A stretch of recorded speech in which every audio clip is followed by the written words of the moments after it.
السلام عليكم ورحمة الله وبركاته.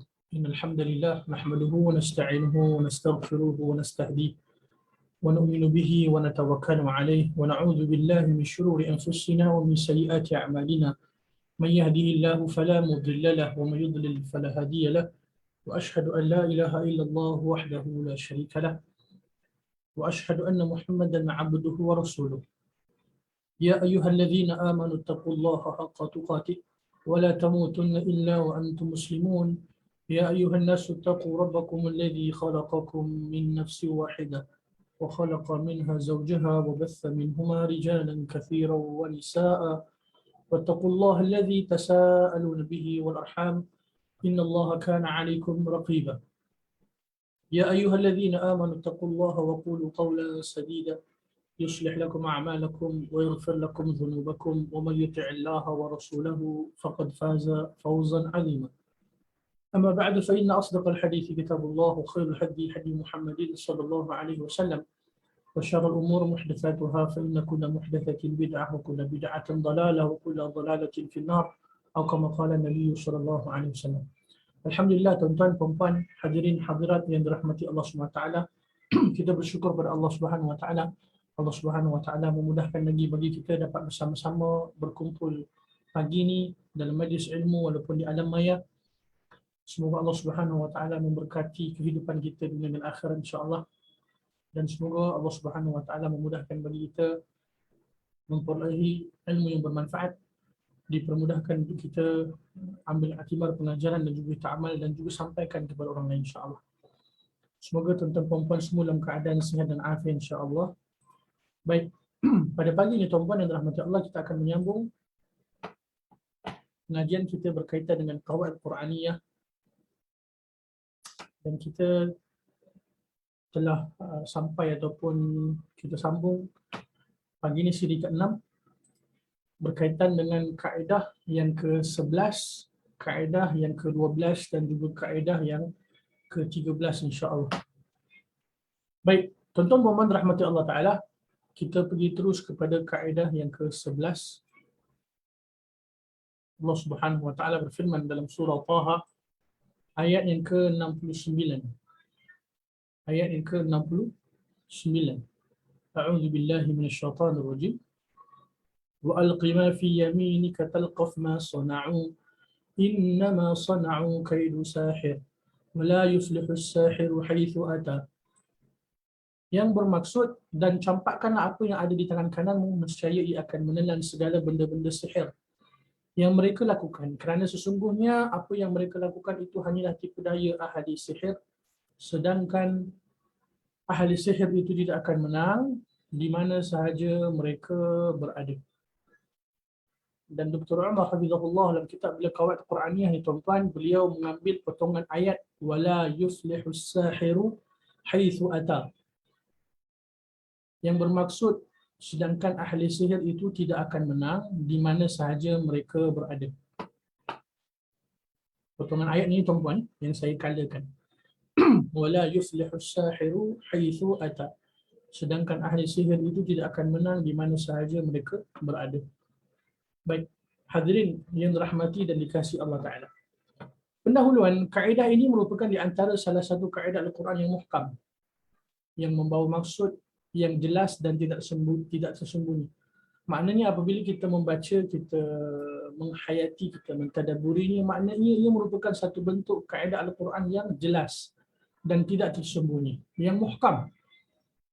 Kaedah ni tuan-tuan diambil daripada ayat yang menceritakan berkenaan tentang kisah Nabi Musa AS menghadapi ahli sihir Fir'aun, seperti mana yang kita ketahui dalam kisah Nabi Musa AS.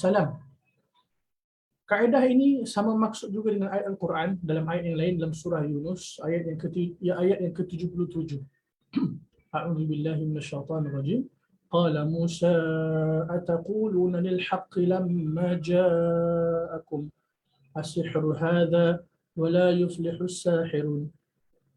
Maka Musa AS berkata, layakkah kamu mengatakan terhadap kebenaran ketika ia datang kepada kamu, sihirkah ini? Padahal para pesihir ataupun para ahli sihir itu tidaklah mendapat kemenangan. Hadirin dan rahmati Allah, kalau kita membaca ataupun menelusuri kisah berkaitan dengan bagaimana Nabi Musa AS menghadapi ahli sihir Fir'aun itu, maka kita akan menemui kaedah ini ataupun kita akan mengetahui bahawasanya Allah Subhanahu Wa Taala telah memberikan satu bentuk janji dan juga ketentuan. Ahli sihir ni tuan-puan sampai bila-bila pun mereka tidak akan menang dan mereka tidak akan memperolehi kemenangan. Walaupun mereka dari sudut kehebatan ke, betapa hebat ke mereka, betapa dahsyat apa yang mereka lakukan dalam bentuk sihir, maka ia merupakan di antara ketentuan Allah, qudratullah, kekuasaan keagungan Allah Ta'ala, mereka tidak akan menang. Baik, Allah Ta'ala berfirman dalam surah Taha, hadirin yang dirahmati Allah Ta'ala, ayat yang ke-65 hingga ayat yang ke-69. Ayat yang ke-65 hingga ke-69. Seperti mana yang saya nukilkan dekat nota ni, dekat PowerPoint ni tuan-tuan, cerita berkaitan dengan bagaimana Nabi Musa AS menghadapi ahli sihir Fir'aun. A'udzubillahi minasyaitonirrajim. Qalu ya Musa imma an tulqiya wa imma an nakuna awwala man alqa. قال بل ألقوا فإذا حبالهم وعصيهم يخيل إليه من سحرهم أنها تسعى فأوجس في نفسه خيفة موسى قلنا لا تخف إنك أنت الأعلى وألق ما في يمينك تلقف ما صنعوا إنما صنعوا كيد ساحر ولا يفلح الساحر حيث أتى. Yang membawa maksud, hadirin yang dirahmati Allah Ta'ala, setelah mereka berkumpul, maka mereka berkata, wahai Musa, pilihlah, apakah kamu yang akan melemparkan dahulu ataukah kami orang yang mula-mula melemparkan? Berkata Musa AS, silakan kamu sekalian melemparkan. Maka tiba-tiba tali dan tongkat-tongkat mereka terbayang kepada Musa AS. Seakan-akan ia merayap dalam begitu cepat disebabkan sihir mereka. Maka Musa AS merasa takut dalam hatinya. Kami berfirman, yakni Allah Azza wa Jal, jangan takut, sesungguhnya engkaulah yang akan menang. Dan lemparkanlah apa yang ada di tangan kananmu, nescaya ia akan menelan apa yang mereka lakukan. Apa yang mereka lakukan itu hanyalah tipu daya pesihir di ahli sihir belaka, dan tidak akan menang ahli sihir itu dari mana-mana ia pun datang. Hadirin yang dirahmati Allah, apabila kita mentadabburi suratul Falaq, di antara yang disebutkan oleh para ulama tafsir berkaitan dengan suratul Falaq, berkaitan peristiwa Rasulullah sallallahu alaihi wasallam disihir oleh seorang Yahudi, hadirin ini, dan dinukilkan juga kisah berkaitan dengan Nabi Musa AS, hadirin, dalam ayat ni seperti dijelaskan oleh para ulama tafsir juga terkena sihir secara tak langsung sebenarnya. Sebab apa? Nabi Musa AS melihat tali-tali, tongkat-tongkat yang mereka lemparkan ataupun campakkan itu menjadi seekor ular ataupun menjadi seekor ular lah. Kan? Maka itu di antara bentuk sihir sebenarnya. Hadirin yang dirahmati Allah Ta'ala, sihir ni ada beberapa bentuk seperti yang dijelaskan oleh para ulama berkaitan dengan sihir. Ada yang ada dua bentuk, seingat saya tuan-tuan, seperti yang saya sempat rujuk ataupun baca kitab-kitab berkenaan tentang sihir dan juga kaedah ataupun rawatan kita merawat sihir. Ada dua bentuk sihir, hadirin. Yang pertama, sihir yang dalam bentuk menjadi asbab ataupun sebab orang yang terkena sihir itu sakit, orang yang terkena sihir itu menjadi gila, orang yang terkena sihir itu disebabkan sihir yang dilaksanakan menjadi sebab suami isteri bercerai, dan juga dengan izin Allah Ta'ala dengan sebab sihir juga boleh menyebabkan kematian. Dan ini di antara bentuk sihir yang mana ia merupakan di antara dosa-dosa besar, hadirin yang dirahmati Allah. Dan apabila ia berkait dengan memohon pertolongan dengan jin ataupun syaitan, maka ia di antara bentuk syirik akbar, syirik yang besar. Dan apabila tukang sihir tersebut tidak bertaubat kepada Allah sebelum tinggalkan dunia ini, diancam kekal selama-lamanya di dalam neraka Allah SWT. Na'udzubillah. Kemudian sihir dalam bentuk yang kedua hadirin adalah sihir dalam bentuk khayalan ataupun penguasaan pemikiran yang mana seolah-olah yang dilakukan tersebut adalah benar, tetapi ia merupakan satu bentuk khayalan semata-mata. Dan inilah yang berlaku berkaitan sihir yang dikenakan ataupun yang terkena kepada Nabi Musa alaihi assalam. Beberapa tafsiran para ulama berkaitan dengan ayat ini hadirin yang dirahmati Allah Taala disebutkan oleh Syekh As-Sa'di rahimahullah, Abdul Rahman bin Nasir As-Sa'di dalam kitab tafsir beliau tafsir Kalim Rahman fi Kalamil Mannan. Tipu daya dan rancangan mereka yakni ahli sihir tidak akan memberikan kemenangan kepada diri mereka. Ia merupakan satu bentuk tipu daya atau mengaburi pandangan manusia dengan penipuan mereka.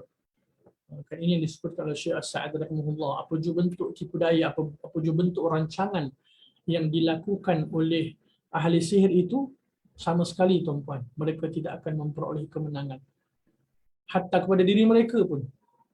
Dan ia salah satu bentuk sebenarnya tipu daya sahaja. Kemudian disebutkan oleh Dr. Firanda Andirji hafizahullah dalam kitab tafsir At-Taisir. Beliau, Allah Ta'ala mengkhabarkan kepada Nabi Musa AS bahawa ahli sihir tersebut akan kalah dan akhirnya mereka beriman setelah melihat mukjizat Nabi Musa AS. Hadirin, akhirnya kalau kita membaca ataupun menyelusuri kisah berkaitan dengan Nabi Musa dan ahli sihir Fir'aun ini, akhirnya ahli sihir Fir'aun ini mengatakan bahawa apa yang dilakukan ataupun apa yang ditunjukkan oleh Nabi Musa AS ini bukanlah sihir, ia merupakan satu bentuk mukjizat sebenarnya. Ahli sihir ketahui apa yang mereka lakukan. Ini bukan sihir, ini merupakan satu bentuk mukjizat daripada Allah Subhanahu Wa Taala. Yang mana akhirnya mereka beriman pada Allah Taala dan mereka disiksa oleh Firaun dan mereka mati dalam keadaan mereka beriman. Kemudian disebut dalam tafsir Al-Muyassar, para ahli sihir tidak akan menang dengan sihir mereka walaupun di mana sahaja mereka berada daripada mana mereka datang. Syurah hadirin, kalau kita baca juga di antara penafsiran para ulama berkaitan dengan ayat ini, semasa Firaun memanggil seluruh ahli sihir dia, mereka datang daripada pelbagai tempat. Walaupun mereka datang daripada pelbagai tempat, betapa hebat pun mereka, janji Allah Ta'ala mereka tidak akan menang. Dan tidak akan menang sampai bila-bila pun. Bahkan dari sudut bahasa Arab ni tuan-puan, disebutkan juga oleh Dr. Umar, cuma saya tak nukilkan dekat sini sebab ia agak complicated sikit lah. Cuma nak disebutkan dari sudut kaedah bahasa Arab tuan-puan, ayat ini Allah Ta'ala nyatakan bahawa wala yuflihu sahiru haitsu ata, digunakan perkataan dalam ilmu nahwu hadirin yang dirahmati Allah Ta'ala. Bila kita melihat ayat dalam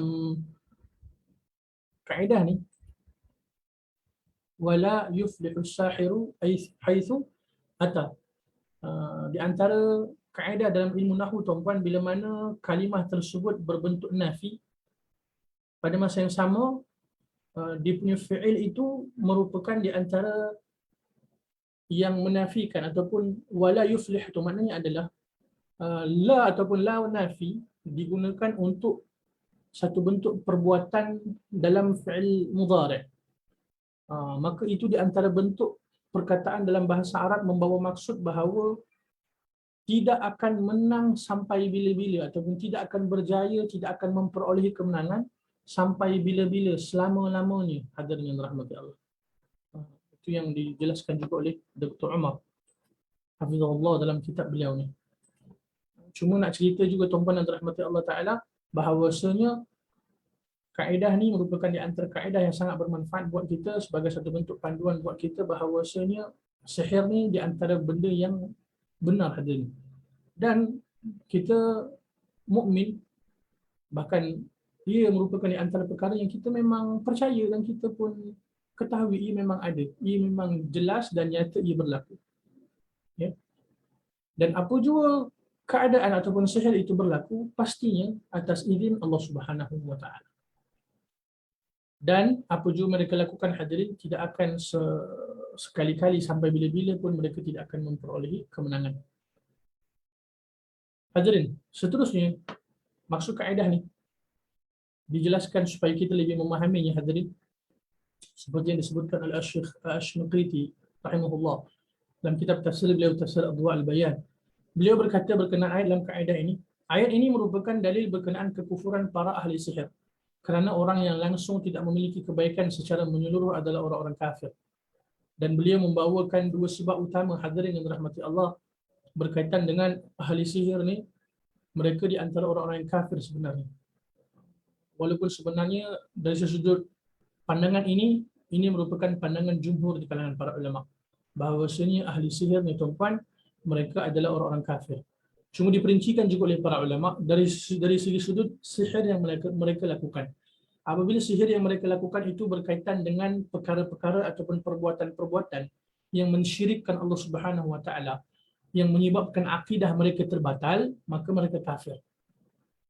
Tetapi bila mana perbuatan-perbuatan sihir itu yang mereka lakukan tidaklah sampai satu tahap yang menyebabkan batalnya akidah ataupun terbatalnya apa yang mereka ucapkan dari sudut tauhid itu tuan-tuan, maka mereka tidak dikafirkan oleh para ulama, tetapi secara umumnya mereka telah melakukan dosa-dosa yang besar. Baik, terdapat ayat-ayat di dalam Al-Quran yang menunjukkan bahawa ahli sihir itu adalah kafir. Ini sebagai satu bentuk hujah berkaitan dengan pandangan jumhur para ulama yang hadirin. Di antaranya adalah firman Allah Subhanahu wa taala dalam surah Al-Baqarah ayat 102, A'udzu billahi minasyaitonir rajim, wa ma kafara Sulaiman walakinna asyayatin kafaru yu'allimuna as-sihr. Nabi Sulaiman alaihissalam itu tidaklah kafir, yakni tidak mengerjakan sihir, tetapi syaitan-syaitan itulah yang kafir, mereka mengajarkan sihir kepada manusia. Kan? Walakinna asyayatin kafaru. Itu jelas dalam ayat ini. Kemudian yang kedua, sebab yang kedua, perkataan Allah Ta'ala, la yuflih, yang bermaksud tidak akan menang. Dalam surah Yunus yang kita bacakan sebentar tadi, ditujukan kepada orang-orang yang kafir. Dan juga firman Allah Ta'ala dalam surah Yunus ayat yang ke-17, A'udzu billahi minasyaitonir rajim, faman azlamu mimman iftara 'ala Allahi kadhiban aw kadzdzaba biayatihi, innahu la yuflihul mujrimun. Yang membawa maksud, maka siapakah yang lebih zalim daripada orang yang mengada-adakan kebohongan terhadap Allah atau mendustakan ayat-ayatnya? Sesungguhnya orang-orang yang melakukan dosa itu tidak akan beruntung. Ayat ini juga hadirin yang dirahmati Allah Ta'ala dinukilkan kepada mereka yang kufur kepada Allah Subhanahu Wa Ta'ala. Walaupun demikian hadirin yang dirahmati Allah, saya sebutkan semula pandangan yang menunjukkan bahawa ahli-ahli sihir keseluruh mereka adalah kafir, itu di antara pandangan jumhur para ulama. Cuma didetailkan seperti yang saya sebutkan sebentar tadi tuan-tuan, apabila sihir yang mereka lakukan berkaitan dengan perkara-perkara yang mensyirikkan Allah, membatalkan akidah, membatalkan tauhid, maka mereka kufur automatik kepada Allah Ta'ala. Kafir. Sebaliknya apabila perbuatan sihir itu tidaklah sampai kepada perkara-perkara yang merosakkan akidah, memohon bantuan kepada syaitan, jin dan sebagainya hadirin, kan, tidak sampai ke tahap membatalkan akidah, maka mereka taklah sampai kafir, tetapi tetap di antara perbuatan dosa-dosa besar yang juga diancam dengan azab yang sangat dahsyat apabila mereka tidak bertaubat kepada Allah Subhanahu wa taala sebelum mereka tinggalkan dunia ini. Peringatan buat kita semua hadirin yang dirahmati Allah. Dr. Umar menukilkan di antara bentuk peringatan kepada kita semualah dalam penulisan beliau.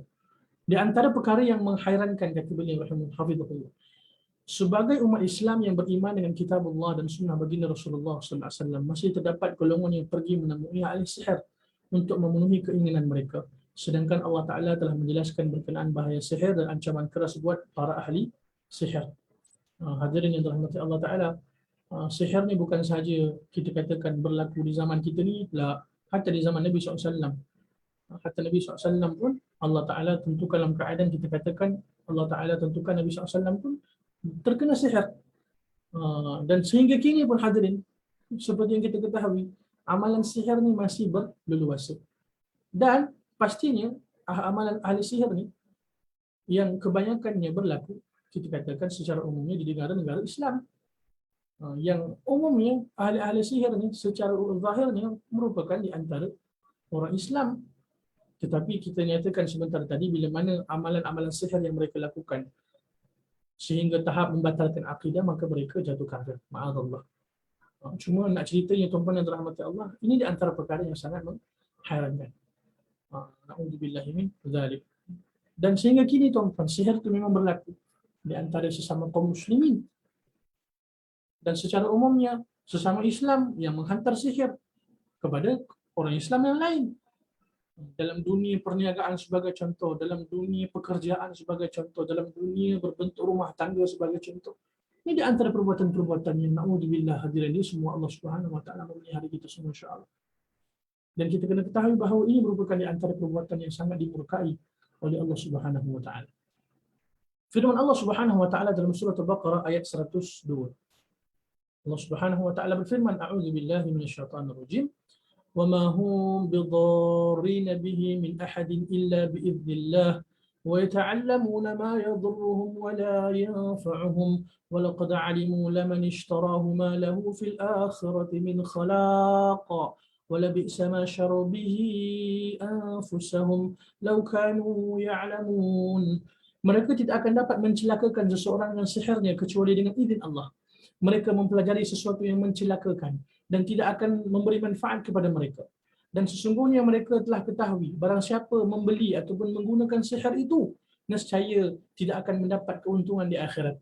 Dan sesungguhnya sangatlah buruk perbuatan mereka yang menjual dirinya dengan sihir sekiranya mereka mengetahui. Ya Allah, na'udzubillah tuan-puan ni, semua Allah Subhanahu wa taala memelihara kita daripada perbuatan sihir ataupun daripada dekat dengan ilmu berkaitan dengan sihir. Na'udzubillah min dzalik. Hadirin, seterusnya barang siapa yang meyakini bahawa para ahli sihir tidak akan menang buat selama-lamanya daripada kaedah Al-Quran yang kita nukilkan pada pagi ni tuan-puan, akan mendorong mereka melakukan beberapa perkara. 1, 2, 3, 4 kat situ. Seperti yang dinukilkan juga oleh Dr. Umar. Yang pertama tuan-puan, mereka akan berusaha untuk menjauhi perbuatan mendatangi mereka. Apabila kita telah ketahui bahawa apa yang dilaksanakan oleh ahli sihir yang tidak akan menang selama-lamanya tuan-puan, ia telah dinukilkan langsung oleh Allah Subhanahu wa taala di dalam Al-Quran dengan jelas. Maka ia akan berusaha ataupun ia akan menjauhi sama sekali tuan-puan daripada mendatangi tukang-tukang sihir. Dan seingat saya pun hadis Nabi SAW tuan-puan berkaitan dengan hukum mendatangi ahli sihir pada masa yang sama mempercayai perkataan mereka, maka salat mereka tidak akan diterima selama 40. Saya pun tak ingat tuan-puan, tak pasti 40 tahun ataupun 40 hari. Mendatangi itu satu perkara, percaya pula dengan perkataan-perkataan mereka. Na'udzubillah min dzalik. Ya. Kemudian yang kedua, berhati-hati dengan pemikiran untuk mempelajari berkenaan ilmu sihir, apatah lagi mendalami. Ni jelaslah tuan-puan, ni jangan sekali-kali kita cuba masuk ke dalam, kita katakan, jalan yang penuh dengan kegelapan yang gelap gelita ni tuan-puan. Ya? Jangan sekali-kali na'udzubillah untuk mempelajari apatah lagi berkenalan ataupun berjinak-jinak dengan sihir. Na'udzubillah. Itu pun antara perbuatan yang akan menyebabkan kesyirikan kepada Allah Subhanahu wa taala.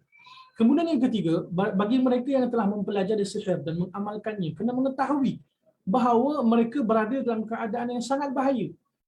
Keadaan yang sangat bahaya apa dia tuan-puan? Iaitu diancam dengan kemurkaan Allah Subhanahu wa taala, sama ada dekat dunia maupun dekat akhirat. Tuan-puan, sampai bila-bila pun mereka yang melaksanakan perbuatan yang dimurkai oleh Allah Subhanahu wa taala tidak akan memperoleh kemenangan dan tidak akan dapat kebahagiaan tuan-puan. Hati ni, jantung kita ni merupakan raja bagi tubuh badan kita. Sama sekali mereka yang melakukan perbuatan ataupun perkara yang dimurkai oleh Allah Subhanahu wa taala tidak akan memperoleh kebahagiaan, ketenangan dalam jiwa mereka. Dekat dunia tidak akan tenang buat selama-lamanya tuan-puan, apatah lagi dekat akhirat diancam dengan azab yang kekal abadi selama-lamanya selagi mana tidak bertaubat kepada Allah Subhanahu wa taala. Kemudian yang keempat tuan-puan, segeralah bertaubat wahai mereka yang telah melakukan perbuatan sihir. Bertaubatlah kepada Allah Subhanahu wa taala dengan taubatan nasuha. Sebab ini di antara bentuk perbuatan, di antara dosa-dosa yang besar, apatah lagi tuan-puan, ia boleh menyebabkan syirik kepada Allah dan boleh menyebabkan iman terbatali ataupun kita sebutkan akidah terbatali. Kafir, na'udzubillahi min dzalik. Kemudian hadirin, pengajaran untuk kaedah yang ke-11 ini. Yang pertama sekali, sesungguhnya orang yang beriman akan semakin kuat, ni tawakal mereka kepada Allah Ta'ala apabila memahami kaedah ini. Bila mana orang itu seorang yang beriman pada Allah, maka dia akan semakin kuat tawakalnya kepada Allah. Dia akan senantiasa berusaha untuk menjaga amalan-amalan harian dia, amalan-amalan berbentuk zikir-zikir harian dia, amalan-amalan salih harian dia tuan-tuan. pada masa yang sama dia akan senantiasa bertawakal kepada Allah Subhanahu wa taala. Pada masa yang sama juga tuan-tuan yang dirahmati Allah Ta'ala, apabila ia telah berusaha untuk melaksanakan perintah-perintah Allah dalam kehidupan dia, dia berusaha untuk menjaga amalan-amalan yang dianjurkan oleh baginda Rasul Sallallahu Alaihi Wasallam untuk mendinding diri dia, dan Allah Ta'ala tentukan dengan izin Allah sihir juga terkena buat diri dia, maka dia akan bersabar dan bertawakal kepada Allah Subhanahu Wa Ta'ala. Sebab dia ketahui bahawa apa jua yang berlaku atas izin daripada Allah Subhanahu Wa Ta'ala. Kemudian yang kedua tuan-tuan, para ahli sihir tidak akan menang buat selama-lamanya. Jelas daripada kaedah yang kita bincangkan pada pagi ini. Tidak akan menang tuan-tuan.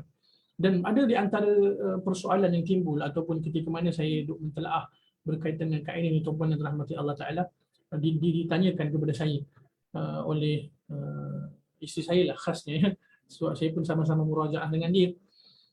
Maka tuan-tuan dirahmati Allah, ditimbulkan persoalan, macam mana pula kalau mereka yang dikenakan sihir ataupun terkena sihir sehingga meninggal dunia, bagaimana keadaan mereka? Hadirin yang dirahmati Allah Ta'ala, jelas dalam ayat ni ahli sihir tu tidak akan menang selama-lamanya tuan-tuan. Tidak akan menang selama-lamanya. Hatta orang yang terkena sihir tu, dengan izin Allah bila mana dia meninggal dunia, kita mengharapkan bahawa itu di antara bentuk rahmat kasih sayang Allah Ta'ala buat dia. Pada masa yang sama ia merupakan di antara nikmat sebenarnya Allah berikan pada dia. InsyaAllah Allah Ta'ala berikan ganjaran syurga di akhirat bila mana dia berusaha, bersabar dan bertawakal kepada Allah Subhanahu Wa Ta'ala. Sebaliknya tuan-tuan dan rahmati Allah, ahli sihir tadi yang melakukan perbuatan sihir tadi, jika dia tak bertaubat kepada Allah dengan taubatan nasuha, dia dalam bahaya yang sangat besar. Seperti mana kita sebutkan sebentar tadi, di dunia dia diancam tuan-tuan, tidak akan tenang kehidupan dia buat selama-lamanya, tidak akan memperoleh ketenangan, kelapangan ataupun kesenangan berbentuk hakikat yang hakiki lah tuan-tuan. Mungkin secara umum yang memiliki harta yang banyak sebagai contoh ialah kan bila mana orang buat sihir ni tuan-tuan yang dirahmati Allah, biasanya orang yang ingin melaksanakan sihir dikenakan pada orang tu, dia akan sanggup membayar apa jua bentuk bayaran, berapa banyak bayaran kan sebagai contoh. Dan secara umum walaupun kita katakan tukang sihir ni banyak harta dan sebagainya, ketahuilah bahawa harta yang banyak itu pun tidak akan boleh memberikan dia ketenangan, kelapangan dan sebagainya. Sebab ketenangan, kelapangan bukan datang daripada harta yang banyak. Kedatangan, kelapangan, ketenangan datangnya daripada berusaha untuk mentaati perintah Allah Subhanahu Wa Ta'ala, ikut sunnah Nabi Sallallahu Alaihi Wasallam. Pada masa yang sama dia diancam dengan neraka Allah selama-lamanya tuan-tuan yang dirahmati Allah. Azab yang sangat pedih selama-lamanya. Azab yang semakin bertambah daripada hari ke hari ke hari ke hari ke hari. Dan mereka tidak akan menang buat selama-lamanya tuan-tuan. Ya? Sebab sihir memang realiti tuan-tuan, ia memang berlaku. Ia memang berlaku. Dan kita memang bertemu ataupun kita katakan mempunyai pengalaman cerita-cerita benar, kisah-kisah benar berkaitan dengan mereka-mereka yang Allah Ta'ala uji dengan perbuatan sihir. Na'udzubillahi min dzalik. Kemudian yang ketiga, jauhi perbuatan sihir dan para ahli sihir. Jauhi tuan-tuan, sama sekali. Mungkin saya boleh sebutkan juga sebagai satu bentuk kesimpulan pengajaran ni tuan-tuan. Akhir zaman ni ahli sihir itu datang dengan nama yang pelbagai tuan-tuan, dengan nama yang bukannya tukang sihir ataupun as-sahir ataupun al-kahin ataupun ahli sihir. Dia datang dengan nama yang sesuai dengan zaman ni tuan-tuan yang dirahmati Allah. Apa di antara nama-nama yang kita katakan gelaran-gelaran tukang sihir, ahli sihir ketika ini? Na'udzubillah. Dia datang dengan nama apa tuan-tuan? Dia datang dengan nama golongan agamawan. Golongan agamawan tuan-tuan. Dia disebut dengan gelaran ustaz, disebut dengan gelaran ustazah sebagai contoh. Disebut dengan gelaran orang bijak, orang pandai. Kan kalau macam belah-belah tempat saya dekat Sabah ni tuan-tuan, orang-orang macam ni disebut sebagai orang pintar. Dia orang pintar. Maksudnya ma'adallah. Tetapi dari sudut kita nak ketahui, mungkin tuan-tuan juga akan timbul persoalan, ustaz, macam mana kita nak tahu ahli sihir ataupun tidak? Macam mana untuk kita bezakan di antara kita katakan orang yang melakukan ruqyah yang syar'iyah, orang yang melakukan rawatan yang sesuai dengan petunjuk Nabi SAW, sesuai dengan syarat, dengan tukang sihir ni tuan-tuan. Secara umumnya tuan-tuan yang dirahmati Allah, walaupun bukan masa yang tepat untuk kita detailkan perkara berkaitan ni, dan saya bukan ahli dalam berkaitan dengan sihir dan ruqyah ni tuan-tuan, adalah sedikit sebanyak ilmu yang kita pelajari sedikit sebanyak, dan ada ramai kawan-kawan rakan-rakan saya yang memang mendalami berkaitan dengan ruqyah syariah ni tuan-tuan. Cuma secara ringkas panduan kepada kita, panduan asas tuan-tuan rahmati Allah, mereka yang melakukan perbuatan ruqyah yang syariah ataupun rawatan yang sebenar ni tuan-tuan, tak kala mereka merawat, mereka akan usahakan untuk tidak akan ada suasana fitnah. Maknanya apa? Mereka tidak akan berusaha untuk melakukan suasana berbentuk fitnah. Maknanya tidak akan berdua-duaan. Contoh lelaki dan perempuan yang bukan mahram, mereka tidak akan sekali-kali berdua-duaan. Mereka akan memastikan adanya mahram. Satu. Duanya tuan-puan, mereka tak kala mereka melakukan rawatan ataupun ruqyah yang syariah tersebut, jelas daripada perkataan-perkataan mereka merupakan bacaan-bacaan ayat Quran dan juga doa-doa daripada Nabi sallallahu alaihi wasallam. Sebab tu kita pun kena ada satu bentuk pengetahuan asas. Kan kita pun kena selalu melazimi juga bacaan ayat-ayat ruqyah. Dengar selalu ayat-ayat Al-Quran berkaitan dengan ruqyah ni kan, supaya kita tahu, oh memang betul dia tengah membaca ayat-ayat Quran berkaitan ruqyah. Sama juga doa-doa. Tapi kalau mula-mula dijelaskan suara tuan-puan, jelas suara baca surah Al-Fatihah, ayatul kursi, dua ayat terakhir surah Al-Baqarah, kemudian ayat ruqyah berkaitan dengan ruqyah ni lah. Tiba-tiba senyap kan. Cuma kita dengar angin suara je. Ini di antara bentuk yang kita boleh ragui lah tuan-puan. Dua. Ketiga tuan-puan rahmati Allah Ta'ala, perawat yang betul-betul berusaha ni, insya-Allah Ta'ala dia akan mengelakkan untuk tidak akan berlakunya secara umumnya tuan-puan, jika lelaki kepada perempuan tu, insya-Allah dia akan usahakan untuk tidak akan berlakunya sentuhan yang bukan mahram lah, pasti yang bukan mahram. Sebab Rasulullah SAW memang tak menyentuh pun, ataupun Nabi SAW tidak pernah menyentuh perempuan yang bukan mahram tuan-puan, secara umumnya lah. Kemudian tuan-puan rahmati Allah Ta'ala, perawat ni memang senantiasa akan mengajarkan kepada orang yang sakit tadi untuk apa? Untuk beriman, untuk bertakwa, untuk jaga amal-amalan yang diajarkan oleh Nabi SAW, untuk kembali kepada Allah Subhanahu Wa Taala, untuk kita katakan untuk jaga amalan-amalan tadilah, lebih kepada untuk peribadi tadi yang sakit tadi, untuk dia jaga diri dia dengan amal-amal saleh, zikir harian, zikir pagi petang, zikir setelah salat, amalan-amalan yang disunahkan oleh Nabi SAW. Itu di antara bentuk-bentuk tuan-tuan rahmati Allah. Ya? Dan umumnya, secara umumnya tuan-tuan yang dirahmati Allah, secara umumnya perawat yang sesuai dengan rawatan yang syar'i ini, mereka tidak akan meletakkan harga-harga untuk rawatan mereka tuan-tuan. Tidak akan meletakkan harga-harga tertentu untuk setiap rawatan mereka. Bahkan ada di antara para ulama juga khilaf, adakah boleh untuk menerima bayaran ataupun tidak dari sudut ruqyah syariah ni. Cuma itulah secara bentuk kita katakan gambaran asas berkaitan dengan nak bezakan di antara perawat ataupun pengamal perubatan yang sebenar mengikut ruqyah syariah dan juga ahli sihir. Na'udzubillah min dzalik. Kemudian yang keempat, barang siapa yang menyerahkan diri mereka kepada syaitan, tidak akan mungkin memperoleh kebahagiaan di dunia apatah lagi di akhirat. Mereka diancam kekal selama-lamanya di dalam neraka Allah Subhanahu Wa Taala. Tuan-tuan ni, semua Allah pelihara. Inilah yang kita sebutkan tadi. Bila mana melakukan perbuatan sihir ini tuan-tuan, ia berkait dengan hubungan ataupun bantuan pertolongan dengan jin, syaitan dan sebagainya. Maka ini antara perbuatan yang mengundang kemurkaan Allah Subhanahu Wa Taala. Wallahu taala a'lam bissawab. Baik. Terima kasih Puan Syahira nukilkan hadis Nabi SAW yang diriwayatkan oleh Imam Muslim. Barang siapa yang mendatangi tukang ramal ataupun dukun dan bertanya kepadanya tentang sesuatu, maka tidak diterima salatnya selama 40 malam. Jazakumullah khairan.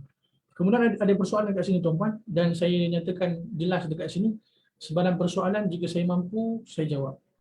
Saya tahu saya jawab. Jika saya tak tahu saya akan katakan tak tahu dan tak pasti. Dan insya-Allah Ta'ala berikan peluang untuk saya rujuk dan bertanya kepada ahli ilmu berkaitan persoalan yang saya tak tahu. Dan jika ada kenyataan ataupun jawapan yang saya nukilkan tuan-tuan salah dan juga silap sebagai contoh, saya senantiasa bila-bila masa bersedia untuk menarik balik jawapan saya dan saya berusaha untuk memperbetulkan jawapan tersebut. Ini satu statement yang jelas tuan-tuan ni. Jazakumullah khairan. Jadi saya mohon maaf kalau ada persoalan yang saya tak boleh nak jawab, mohon maaf tuan-tuan. Saya memang tak tahu ataupun tak pasti ketika ini. Okay. Baik. Adakah dukun atau ahli sihir juga amalan mereka tidak diterima Allah di dunia ini dan sebagai ahli neraka jika tak ada taubat nasuh? Naam, jelas. Bila mana seorang dukun ataupun ahli sihir tadi dekat dunia ni mereka tak bertaubat pada Allah, amalan mereka tidak akan diterima oleh Allah Subhanahu Wa Taala. Ya. Pada masa yang sama jika mereka kembali pada Allah, mati dalam keadaan mereka tak bertaubat pada Allah dengan taubat nasuha ataupun dengan taubat yang sebenar-benarnya, mereka diancam kekal selama-lamanya dalam neraka. Sebab apa? Mereka melakukan di antara perbuatan dosa-dosa yang besar, apatah lagi jika sihir yang mereka lakukan itu sampai ke tahap memang membatalkan akidah, memohon pertolongan dengan jin, syaitan, melakukan bentuk pengorbanan untuk selain daripada Allah Subhanahu Wa Taala, maka mereka merupakan di antara orang-orang yang kufur kepada Allah Subhanahu Wa Taala. Wallahu taala a'lamu bissawab. Ada persoalan yang lain tuan-puan berkaitan dengan kaedah kita yang ke-11. Ada persoalan tak? Sebelum kita sambung kaedah yang ke-11. Jika segan untuk bertanya secara langsung tuan-puan, boleh tanya dekat chat. Baik, persoalan ditanyakan oleh kekanda saya kot ni, Abang Syahrum. Terima kasih Abang Syahrum, Muhammad Syahrum. Bagaimana cara meruqyah diri sendiri? Baik, hadirin yang dirahmati Allah. Sebenarnya kita lebih dianjurkan untuk kita meruqyah diri kita sendiri. Bila mana kita merasakan kita tak ada kekuatan ataupun tak ketahui macam mana cara untuk meruqyah, itulah persoalan yang timbulkan sangat baik. Tuan-puan yang dirahmati Allah, macam mana untuk kita meruqyah diri kita sendiri? Macam mana untuk kita mengubati menjadi sebab kita mengambil rawatan ataupun alternatif dengan bacaan-bacaan Quran, sunnah Nabi dalam kehidupan kita untuk kita merawat diri kita? Tuan-puan, nak ruqyah diri sendiri ni mudah saja. Setiap daripada kita mampu untuk buat. Macam mana kita nak ruqyah diri kita sendiri? Baik. Pertama sekali tuan-puan yang dirahmati Allah Taala, ni saya sebut beberapa bentuk poin-poin ni macam mana kita nak ruqyah diri kita. Pertama sekali tuan-puan, kita usahakan untuk menjaga perintah-perintah Allah Taala kepada kita. Yang asasnya salat, jaga tuan-puan. Kalau kita seorang lelaki, kita usahakan untuk kita jaga salat fardu berjemaah di masjid dan surau. Dan ketika ini dah dibenarkan untuk kita pergi masjid dan surau, kita pergi ke masjid dan surau. Kalau kita seorang perempuan, kita usahakan untuk jaga salat fardu 5 waktu di awal waktu. Usahakan untuk jaga, tambah dengan salat-salat sunat. Pertama. Kedua, tuan-tuan rahmati Allah, kita usahakan untuk mendekatkan diri kita dengan Al-Quranul Karim. Bagaimana untuk mendekatkan diri dengan Al-Quran ni? Maksudnya apa? Kita usahakan untuk membacanya setiap hari, mentadabburinya, memahaminya, mengamalkannya dalam kehidupan kita. Kedua. Yang ketiga, tuan-tuan dan rahmati Allah Ta'ala, kita usahakan untuk jaga zikir-zikir harian yang diajarkan oleh baginda Rasulullah SAW dalam kehidupan kita seharian. Dalam kehidupan kita seharian. Kena jaga tuan-puan. Zikir lepas solat fardu kena jaga. Zikir pagi dan petang kena jaga tuan-puan. Dan saya menggalakkan tuan-puan, suka untuk saya galakkan tuan-puan untuk mendownload, kalau tuan-puan memiliki kitab Hisnul Muslim, alhamdulillah, tuan-puan boleh amalkan doa-doa pagi dan petang dekat situ. Kemudian kalau tuan-puan tak ada kitab, tuan-puan boleh download dekat smartphone. Dekat smartphone tuan-puan ni, tuan-puan boleh pergi dekat Google Play ataupun Apple Store, tuan-puan type Hisnul Muslim. Hisnul Muslim. Ya, apps yang sangat bermanfaat. Yang saya kira kena ada lah di setiap handphone Muslim. Seorang Muslim kena ada aplikasi ni. Sebab apa? Di antara aplikasi yang sangat bermanfaat. Sebab ia menukilkan zikir pagi dan petang. Kan? Dan ia mengumpulkan zikir pagi dan petang yang dibaca ataupun diamalkan oleh baginda Rasulullah SAW. Tuan-puan, saya tarik perhatian tuan-puan dengan poin berkaitan dengan zikir pagi dan petang ni. Saya rasa saya pun pernah cerita dengan tuan-puan. Ada satu video dekat YouTube di antara yang disampaikan oleh Syekh yang memang mendalami ilmu berkaitan dengan ruqyah syar'iyyah ni. Dia cerita tuan-puan yang dirahmati Allah, satu bentuk perkongsian. Ada seorang yang bertemu dengan ahli sihir dengan hajat untuk memenuhi keinginan dia untuk sihir dikenakan kepada fulan. Yang mana fulan ni tuan-puan dirahmati Allah seorang yang masya-Allah, seorang yang saleh, berulang balik ke rumah, daripada rumah ke masjid, seorang yang menjaga perintah-perintah Allah Taala. Maka dia tanya tukang sihir tadi tuan-puan, kemudian tukang sihir tu kata apa, boleh, tak ada masalah. Kamu kena bayar saya akan buat apa yang kamu inginkan. Dia pun bayarlah tuan-puan dengan nilai yang ditetapkan. Maka beberapa tempoh masa berlalu tuan-puan rahmati Allah, maka yang ada hasad dalam hati dia ni, yang ada dengki dalam hati dia ni pun katakan, dia datang lagi jumpa tukang sihir tadi, tak ada apa pun yang berlaku pada dia. Saya tengok dia macam biasa je, tak ada apa-apa berlaku pun. Kamu dah buat belum sihir? Dia kata, apa, kamu kena bagi saya masa, tapi kan kamu kena tambah lagi lah bayaran. Maka dia pun bayar lagi tuan-puan. Seingat saya lebih kurang kisah dia macam tu, bayar lagi. Kemudian akhirnya tuan-puan rahmati Allah, tak ada apa-apa yang berlaku. Tak ada apa-apa yang berlaku. Kemudian akhirnya apa tukang sihir tu kata kepada orang yang nak menghantar sihir? Dia kata apa? Kalau kita katakan dari sudut bahasa kita tuan-puan, demi Allah, tapi dia tak sebutlah demi Allah tu. Jangankan aku nak dekat dengan dia kata, aku nak masuk ke dalam rumah dia pun untuk sihir tak boleh. Kan? Jangankan aku nak buat sihir dekat dia, nak masuk rumah dia pun tak boleh. Kemudian tuan-tuan rahmati Allah, apa di antara yang disampaikan oleh Syekh tadi untuk pengajaran buat kita, di antara amalan yang kita kena usahakan untuk jaga adalah azkar sabah wal masa. Ya, zikir-zikir pagi dan juga zikir-zikir petang. Sebab isi kandungan zikir-zikir pagi dan petang itu tuan-tuan, apatah lagi kalau kita campur pula dengan amal-amal yang berbentuk pagi, malam dan sebagainya, amalan-amalan sunnah Nabi SAW. Tuan-puan, semua tu amalan yang Nabi ajarkan untuk kita sebenarnya merupakan di antara bentuk Allah akan pelihara kita seharian tuan-puan, daripada apa juga bentuk mudarat dan juga perkara-perkara yang kita tak ingini. Cuma macam saya sebutkan sebentar tadi, bila kita ada usaha untuk jaga amal-amalan tersebut dan Allah Ta'ala tentukan juga, qadar Allah tentukan kita juga terkena sihir, maka kita sabar dan kita harap redha Allah Ta'ala dan kita bertawakal pada Allah Subhanahu Wa Ta'ala dan kita mengharapkan ganjaran pahala atas kesabaran kita. Ya. Jaga amal dan pada masa yang sama amal ayat-ayat ruqyah. Ayat-ayat ruqyah tuan-tuan. Dan dibukukan dah oleh para ulama kutaib-kutaib, kitab-kitab kecil ataupun buku-buku yang khusus berkaitan dengan ayat-ayat ruqyah.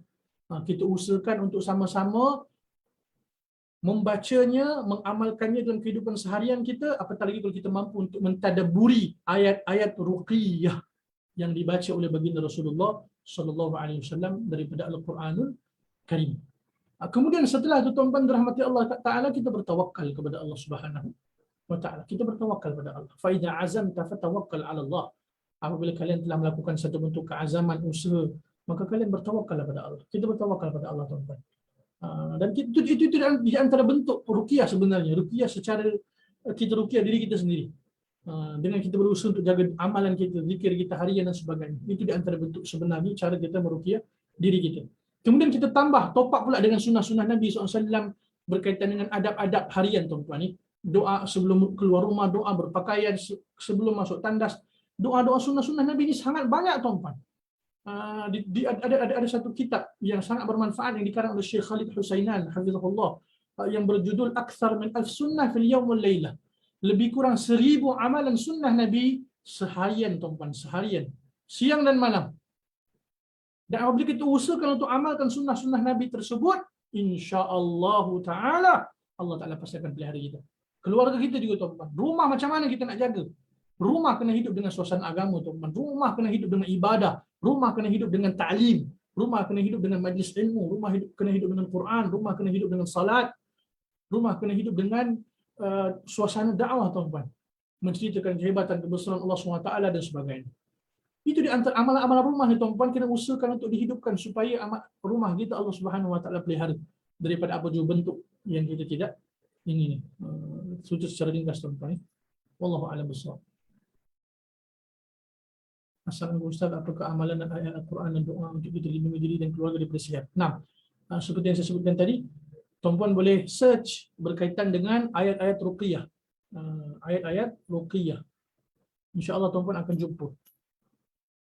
Ayat-ayat ruqyah telah dinukilkan oleh para ulama, dikumpulkan ayat-ayat ruqyah. Dan memang ada dijual pun tuan-tuan ni kutaib-kutaib, buku-buku kecil. Dihimpunkan ayat-ayat berkaitan dengan doa-doa ruqyah. Kalau tuan-puan nak mudah, tuan-puan boleh buka kat YouTube pun. Para masyayikh pun ada YouTuber yang telah himpunkan ruqyah syar'iyah. Contoh Syekh Mahmud As-Salimi, ruqyah syar'iyah Syekh Mishari, ruqyah syar'iyah Syekh Sa'ad Al-Ghamidi. Tuan-tuan boleh rujuk kat situ jugalah secara ringkas. Baik. Ada juga pawang atau dukun yang merawat untuk memulihkan pesakit tapi bukan cara ajaran Islam, juga berdosa dan tiada pahala. Ya Ustaz, ada juga pawang atau dukun yang merawat untuk memulihkan pesakit tapi bukan cara ajaran Islam, juga berdosa dan tiada pahala. Ya Ustaz. Wallahu ta'ala alam. Tuan-tuan, kita kena faham rawatan Islam ni dia merangkumi rawatan yang berbentuk medical yang sesuai dengan syarak. Maknanya kalau rawatan doktor hospital tu tuan-tuan, itu selagi mana dengan cara yang tak melanggar syarak, tak melanggar syariat Islam, tidak melakukan tidak dengan cara-cara yang haram, maka ia juga merupakan di antara rawatan Islam. Tuan-tuan, ni kita kena faham apa maksud rawatan Islam ni tuan-tuan. Rawatan Islam ni merangkumi semua bentuk rawatan, ikhtiar, usaha yang dilaksanakan sesuai dengan syariat Islam. Maknanya apa? Kalau kita jumpa doktor kan, doktor pun sarankan kita buat rawatan sekian-sekian, itu pun di antara rawatan Islam sebenarnya. Selagi mana ia tidak menggunakan bentuk rawatan yang haram ataupun ubat-ubatan yang haram sebagainya, maka tapi ada pendetailan dia tuan-tuan, maka itu juga di antara rawatan Islam. Kita kena faham tuan-tuan, rawatan Islam bukan sahaja rawatan berbentuk ruqyah syariah ni, tidak. Kita jumpa doktor nasihat kita kan untuk buat rawatan dan sebagainya, untuk makan ubat dan sebagainya, itu pun di antara bentuk rawatan Islam. Tapi pada masa yang sama, tak kala doktor berikan kita ikhtiar dan sebagainya, makan ubat dan sebagainya, kita kena betulkanlah yang ikat akidah kita, iman kita. Yang bagi kesembuhan bukan ubat, yang bagi sembuh Allah Subhanahu Wa Taala. Asy-Syafi huwa Allah. Kan itu pun kena betul-betul tuan-tuan. Kita jangan yakin ubat pun tak ada kuasa untuk menyembuhkan. Yang bagi kesembuhan Allah Taala. Cuma ia di antara bentuk ikhtiar, tapi kita jangan pula yakin dengan ikhtiar kita. Sebab yang akhirnya yang mampu untuk menyembuhkan kita adalah Allah Subhanahu Wa Taala. Sama juga keadaan bila mana kita sebutkan kita buat rawatan ruqyah syariah ni tuan-tuan, akhirnya yang mampu untuk menyembuhkan kita, merawat kita adalah Allah Subhanahu Wa Taala. Ya, kan? Maka saya rasa dekat situ jelas kot. Bentuk rawatan Islam ni tuan-tuan, selagi mana bentuk rawatan ubat untuk merawat yang tidak bercanggah dengan Islam, tidak bercanggah dengan perkara-perkara yang Allah haramkan, maka itu di antara bentuk rawatan Islam. Dan juga satu bentuk rawatan Islam juga adalah rawatan berbentuk alternatif, iaitu bukanlah berbentuk alternatif, maknanya rawatan berbentuk bacaan-bacaan Al-Quran, bacaan-bacaan doa, bacaan-bacaan zikir-zikir yang diajarkan oleh Nabi sallallahu alaihi wasallam. Ya. Itu kena faham juga dengan jelas tuan-tuan. Jangan kita menganggap bahawa rawatan Islam ni hanya dalam bentuk bacaan-bacaan doa, zikir dan sebagainya. Tidak. Rawatan dalam bentuk medikal yang menepati Islam ataupun tidak bercanggah dengan perkara-perkara yang haram, tuan-tuan, juga itu merupakan di antara rawatan Islam. Ya, wallahu taala alamu bissawab. Assalamualaikum Ustaz. Waalaikumsalam warahmatullahi wabarakatuh. Ya Puan Azia. Okey, Ustaz kata alhamdulillah. Okey, Ustaz kata tadi rawatan doktor juga termasuk dalam rawatan Islam. Okey, tapi apa kata kalau kita berjumpa dengan doktor yang non-Muslim? So adakah itu termasuk dalam rawatan Islam juga ke? Nah, tuan-puan kena jelas dekat sini. Maksud rawatan Islam ni tuan-puan adalah satu bentuk usaha kita. Walaupun tuan-puan jumpa dengan doktor yang bukan Islam, kan? Tapi bila mana yang dinasihatkan itu dari sudut yang dinasihatkan itu merupakan perkara-perkara yang memang tidak bercanggah dengan Islam. Walaupun dia bukan Islam, tapi apa yang dinasihatkan itu sebenarnya merupakan di antara perkara yang Islam terima sebagai salah satu bentuk usaha dan ikhtiar kita untuk menjadi sebab perawatan penyembuhan untuk penyakit kita. Walaupun ia datang ataupun disampaikan oleh mereka yang bukan Islam. Sebab ialah kita memang pun makruf doktor-doktor ni ada yang bukan Islam. Dan itu memang di antara realiti yang kita kena terima. Ramai doktor-doktor pun bukan Islam. Dan kita memang, alhamdulillah, tak semua orang ada rezeki untuk jumpa, memang rezeki mereka jumpa doktor Islam, kan? Cuma saya sebutkan dari sudut rawatan tadi tu. Rawatan tadi, kita kena faham. Jangan kita anggap kalau kita jumpa doktor, pergi ke hospital, ini bukan rawatan Islam ni. Ini rawatan yang bukan Islam sebagai contoh. Tidak. Maksud saya cara bentuk tu. Bentuk rawatan tu macam mana. Kan? Saya rasa jelas kot Puan Azia. Ya, insyaAllah. Hanya kalau jika kita ada pilihan keutamaan kita ialah kita pergi jumpa dengan doktor yang beragama Islam. Betul. Kan? Betul. Jika kita ada kemampuan tuan-puan kan untuk kita jumpa dengan doktor yang muslimah, masya-Allah, itu lebih utamalah, sebab pastinya apa yang disampaikan oleh doktor Islam ataupun doktor muslimah ataupun doktor yang kita katakan doktor lelaki ataupun perempuan yang Islam, pastinya konten yang disampaikan itu berbeza. Sebagai contoh tuan-puan, kalau doktor muslimah kan mesti dia ada iman, dia ada yakin dengan Allah Subhanahu Wa Taala, dia ada tauhid kepada Allah Taala. Maka pada masa yang sama dia nasihatkan untuk buat sekian, maka buat sekian kan. Tapi pada masa yang sama dia akan nasihatkan juga insya-Allah Taala tuan-puan, ya, yang bagi sembuh tu Allah Taala. Ini kita bentuk ikhtiar saja. Jangan lupa kita untuk kita mohon pada Allah agar Allah Taala berikan kita kesembuhan. Kan itu maksud saya tuan-puan ni. Dan sama juga keadaan dia kan tuan-puan, bila kita katakan cuma dalam isu perubatan ni tuan-puan dan rahmati Allah, memang ini satu bentuk perbahasan ataupun perbincangan yang agak luas sebenarnya. Cuma bukan masa ni lah untuk kita bincangkan dengan jelas. Tapi yang paling jelas macam tu tuan-puan. Kalau kita mampu, ahlan wa sahlan. Jika kita tak mampu, kita apa yang kita mampu sajalah. Ya. Wallahu a'lam bissawab. Assalamualaikum Ustaz.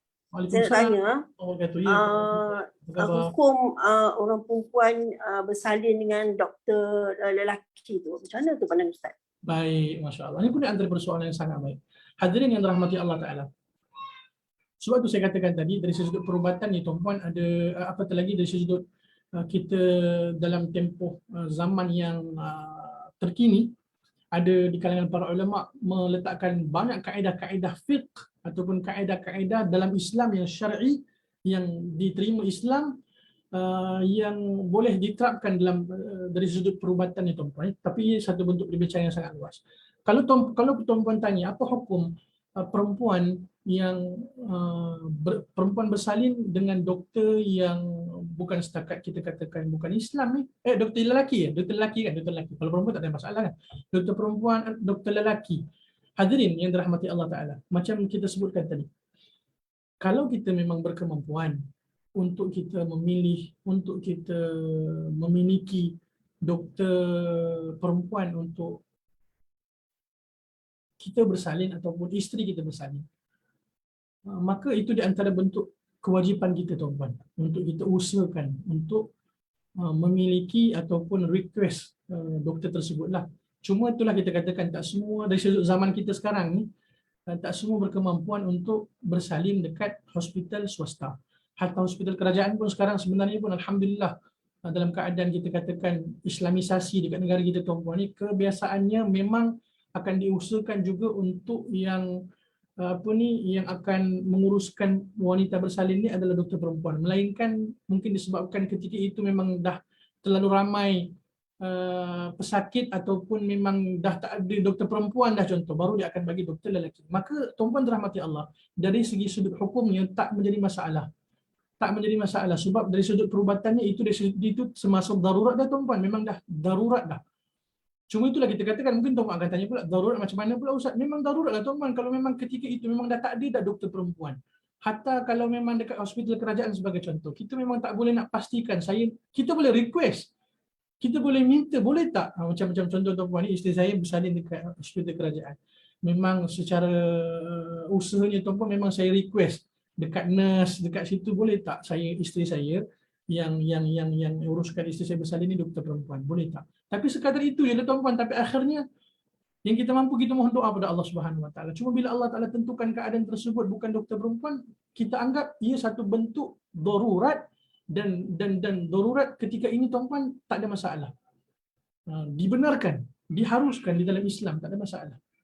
Cuma dari sudut kita katakan, kita usahakanlah apa yang kita mampu. Maknanya kita ada usaha ikhtiar untuk kita request.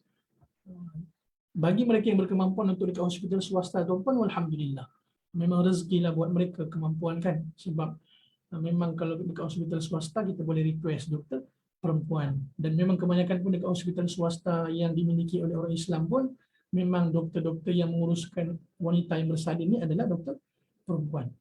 Tapi tak semua yang berkemampuan tuan-puan, sebab biayanya pun mahal kan. Maka kita katakan hospital kerajaan. Hospital kerajaan macam yang saya sebutkan tadi lah, kewajipan kita untuk usaha. Untuk kita request, pada masa yang sama tu pun kita doa pada Allah Ta'ala. Tapi kalau tanya hukum tadi, jelas, tak ada masalah. Hukum tak haram, diharuskan, diperbolehkan, bahkan tidak berdosa pun. Sebab ia salah satu bentuk keadaan darurat. Kaedah yang jelas tuan-puan, saya pun tak ingat dah. Lama dah tinggal qawaid fiqhiyah ni. Wallahu a'lam. Jelas Puan Azizah? Jelas tak? Terima kasih. Terima kasih. Cuma yang paling penting tadi kita tuan-puan adalah hati kita kan, kita usaha, kita doa pada Allah Ta'ala kan. Setelah itu kita tawakal pada Allah Subhanahu Wa Ta'ala. Sebab itulah mungkin saya pun boleh sebutkan satu bentuk ikhtiar bersamalah, dan semoga Allah Ta'ala mudahkan kita semua insya-Allah. Kalau kita berkemampuan tuan-puan, kita memang ada kemampuan, kita memang boleh ada sedikit simpanan, maka kita boleh usahakan insya-Allah untuk kita usahakan doktor perempuan lah, khasnya dekat swasta kan, yang berkemampuan lah. Yang tak berkemampuan nak buat macam mana, yang penting usaha tadi. Allah Ta'ala alam. Masya Allah. Oh, taib. Saya rasa beberapa persoalan tuan-puan kita jawab di akhir kita punya pertemuan ni insya-Allah, sebab kita ada 2 kaedah lagi kita nak kongsikan.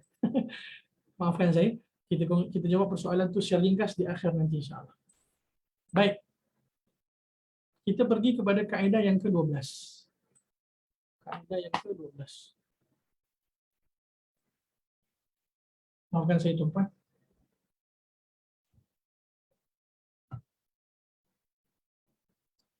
Afwan. Baik. Kaedah yang ke-12 melalui firman Allah Subhanahu wa taala di dalam surah Al-Hujurat ayat yang ke-13. A'udzu billahi minasyaitonir rajim. Ya ayyuhan nasu inna khalaqnakum min dzakarin wa untha waja'alnakum syu'uban wa qabaila lita'arafu inna akramakum 'indallahi atqakum innallaha alimun khabir. Wahai manusia, sesungguhnya kami telah menciptakan kamu dari seorang lelaki dan seorang perempuan. Kemudian kami jadikan kamu berbangsa-bangsa dan bersuku-suku agar kamu saling mengenali. Sesungguhnya yang paling mulia di antara kamu di sisi Allah ialah orang yang paling bertakwa. Sesungguhnya Allah Maha mengetahui, Maha teliti. Kaedah yang ke-12 ini tuan-puan, Dr. Umar Hafizahullah mengambil petikan ayat ini tuan-puan, ini potongan ayat ini. Inna akramakum 'indallahi atqakum. Sesungguhnya yang paling mulia di antara kamu di sisi Allah ialah orang yang paling bertakwa. Baik. Pendahuluan. Kaedah ini juga merupakan kaedah yang muhkam, iaitu jelas dan tersembunyi, menunjukkan keagungan dan ketinggian agama Islam dan juga prinsip-prinsip di dalamnya. Jelas tuan-puan ni? Jelas apabila kita baca inna akramakum 'indallahi atqakum. Sesungguhnya orang yang paling mulia di kalangan kalian di sisi Allah Subhanahu wa taala adalah orang yang paling bertakwa. Jelas tuan-puan ya. Kaedah ini merupakan di antara hujjah yang jelas berkenaan kedudukan manusia di sisi Allah. Di sisi Allah, di antara kita tuan-puan yang paling mulia, yang paling tinggi adalah mereka yang paling bertakwa. Kemudian dinukilkan oleh Dr. Umar Hafizahullah kisah sahabat Nabi Abu Dzar Al-Ghifari radhiyallahu taala anhum. Kisah yang agak panjang tuan-puan, cuma dalam kisah ni Nabi sallallahu alaihi wasallam nak cerita bahawa tatkala Abu Dzar radhiyallahu taala anhu kira macam kita katakan hadis yang agak panjang tuan-puan, dan dalam hadis ni Abu Dzar radhiyallahu taala anhu seolah-olah mengutamakan bangsa Arab itu, iaitu mereka sendiri berbanding bangsa yang lain, dan disampaikan kepada Nabi sallallahu alaihi wasallam. Kemudian Nabi sallallahu alaihi wasallam menyatakan bahawa di sisi Allah Taala tak ada beza di antara Arab ke bukan Arab ke, dan secara umumnya, keturunan ke bukan keturunan ke, harta yang banyak ke kaya miskin tuan-puan ni, di sisi Allah Subhanahu wa taala adalah mereka yang paling bertakwa kepada Allah Subhanahu wa taala. Dan itu di antara bentuk bila mana mengutamakan keturunan ni tuan-puan, di antara yang Nabi SAW khabarkan juga dalam hadis ni, ia merupakan di antara mereka yang memiliki sifat jahiliyah, ya, sifat jahiliyah.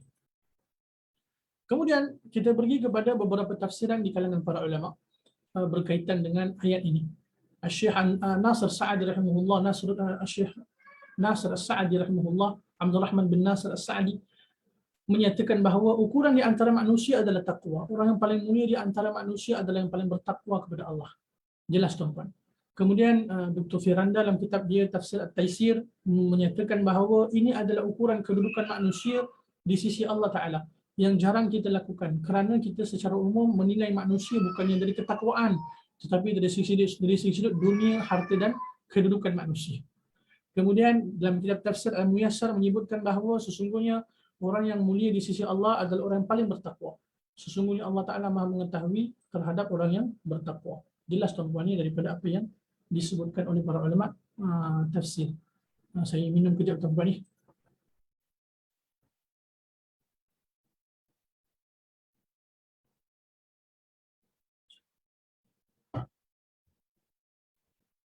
Baik. Beberapa contoh kaedah tuan-puan. Beberapa contoh kaedah yang diterapkan oleh baginda Rasulullah SAW berkaitan dengan kaedah ini. Yang pertama sekali, kisah berkaitan peristiwa Fathu Mekah seperti mana dalam hadis yang diriwayatkan Imam Bukhari dan juga Imam Muslim. Saya ceritakan secara ringkas tuan-puan. Tatkala peristiwa Fathu Mekah, ketika mana Nabi SAW memerintahkan Bilal bin Rabah radhiyallahu ta'ala anhu untuk naik ke atas Kaabah dan juga mengumandangkan azan. Allahu Akbar. Tuan-tuan puan-puan bayangkan, ada tak di antara manusia yang akan terfikir bahawasanya tatkala peristiwa Fathu Mekah yang akan melaungkan azan di atas Kaabah adalah Bilal bin Rabah radhiyallahu ta'ala yang merupakan seorang bekas hamba sahaya. Subhanallah. Jelas tuan-puan ni Nabi SAW nak menunjukkan bahawa inna akramakum indallahi atqakum. Sesungguhnya orang yang paling mulia di sisi Allah di antara kalian adalah orang yang paling bertakwa kepada Allah Subhanahu wa taala. Kemudian tuan-puan rahmati Allah Taala dinukilkan juga oleh Dr. Umar dalam kitab beliau, dan beliau menukilkan sebenarnya daripada hadis yang diriwayatkan Imam Bukhari dan juga Muslim daripada hadis Ibnu Umar radhiyallahu taala anhuma. Ketika peristiwa Fathu Mekah juga tuan-puan, Nabi sallallahu alaihi wasallam masuk ke dalam Kaabah dan salat di dalamnya. Dan kemudian beliau tanyakan kepada kita ataupun pembaca kitab dia, tuan-tuan perempuan bayangkan ataupun tuan-tuan perempuan agak-agaklah siapa yang Nabi sallallahu alaihi wasallam ajak menemani ataupun memberikan kehormatan kepada mereka untuk menemani Nabi masuk ke dalam Kaabah dan salat di dalamnya. Siapa mereka tuan-tuan rahmati Allah? Dinukilkan dekat sini mereka adalah di antara sahabat Nabi yang bernama Usamah bin Zaid. Siapa Usamah bin Zaid ni tuan-tuan? Anak kepada anak angkat Nabi sallallahu alaihi wasallam, Zaid bin Harithah radhiyallahu taala anhu. Kemudian siapa di antara mereka lagi tuan-puan rahmati Allah Taala? Bilal bin Rabah Al-Habashi radhiyallahu taala anhu. Kemudian siapa lagi tuan-puan rahmati Allah? Uthman bin Talhah radhiyallahu taala anhu yang bertanggungjawab sehingga kini tuan-puan keturunan sahabat Nabi Uthman bin Talhah ni yang bertanggungjawab untuk menyimpan kunci Kaabah. Subhanallahil azim. Ni antara sahabat-sahabat Nabi tuan-puan yang asalnya merupakan hamba sahaya, kan? Subhanallahil azim. Menunjukkan kepada kita bahawasanya di sisi Allah beza di antara kita bukannya daripada sudut harta kita, kedudukan kita, keturunan kita, rupa paras kita, hitam ke putih, handsome tak handsome ke, la. Di sisi Allah Taala adalah yang paling bertakwa kepada Allah Subhanahu wa taala. Tapi pada masa yang sama kita faham tuan-tuan ni bukanlah bermaksud sahabat-sahabat Nabi yang hebat, yang kibar, Abu Bakar, Umar, Uthman, Ali, kan? Tidaklah sehebat mereka, tak, mereka itu senantiasa yang paling hebat tuan-tuan. Cuma nak cerita di antara kedudukan sahabat-sahabat Nabi ini juga, walaupun pada asalnya mereka merupakan hamba Habsyi sebagai contoh, mereka merupakan di antara yang disebutkan umumnya dekat masyarakat tak ada kedudukan, tapi di sisi Allah Taala mereka diangkat, dimuliakan oleh Allah Subhanahu wa taala. Kemudian kisah yang kedua berkaitan dengan peristiwa Haji Wada seperti mana dalam hadis yang diriwayatkan oleh Imam Muslim. Tatkala Nabi SAW melaksanakan peristiwa Haji Wada ni tuan-tuan yang dirahmati Allah, ketika mana kaum muslimin telah bersiap sedia untuk meninggalkan Arafah. Kemudian tiba-tiba diriwayatkan bahawa pandangan mereka tertuju kepada haiwan tunggangan Nabi sallallahu alaihi wasallam dan mereka tertanya-tanya, siapakah yang akan dibawa bersama-sama dengan Nabi naik di atas binatang tunggangan Nabi sallallahu alaihi wasallam? Siapa tuan-tuan rahmati Allah? Mereka adalah Usamah bin Zaid radhiyallahu taala anhuma. Usamah bin Zaid yang merupakan anak kepada anak angkat baginda Rasulullah sallallahu alaihi wasallam. Kemuliaan tuan-tuan, Allahu Akbar. Kemudian yang ketiga, kisah berkaitan Ali ibn Al-Husain bin Ali ibn Abi Talib rahimahullah, yang merupakan cucu kepada Ali ibn Abi Talib radhiyallahu taala anhu, yang juga merupakan di antara ahlul bait Nabi sallallahu alaihi wasallam. Kisah berkaitan dengan beliau tuan-tuan seperti yang dinukilkan dalam kitab Hilya Al-Awliya. Cerita ni tuan-tuan yang dirahmati Allah Taala, saya cerita kat sini.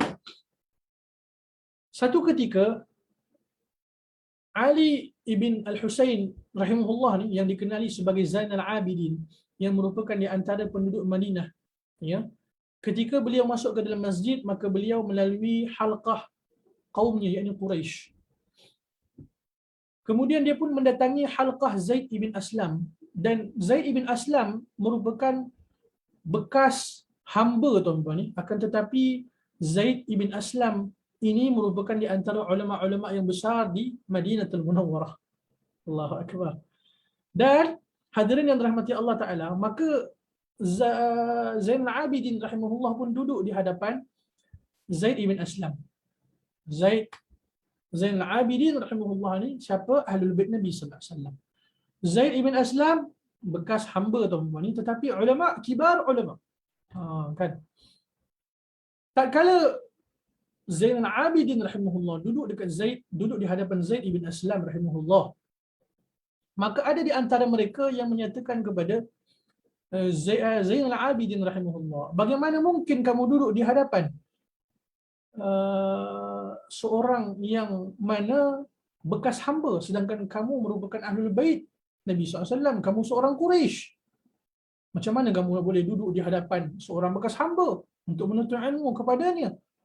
Apa kata Zainal Abidin rahimahullahu ta'ala? Hadirin yang dirahmati Allah Ta'ala, seseorang itu hanya duduk di hadapan orang yang bermanfaat baginya dalam urusan agama. Maknanya apa? Tawaduknya tuan-tuan. Tawaduknya, wara'nya Zainal Abidin rahimahullah. Walaupun dalam keadaan seorang yang ada keturunan yang hebat, keturunan Nabi, Quraisy, tapi tak segan dan malu untuk duduk menuntut ilmu di hadapan seorang bekas hamba.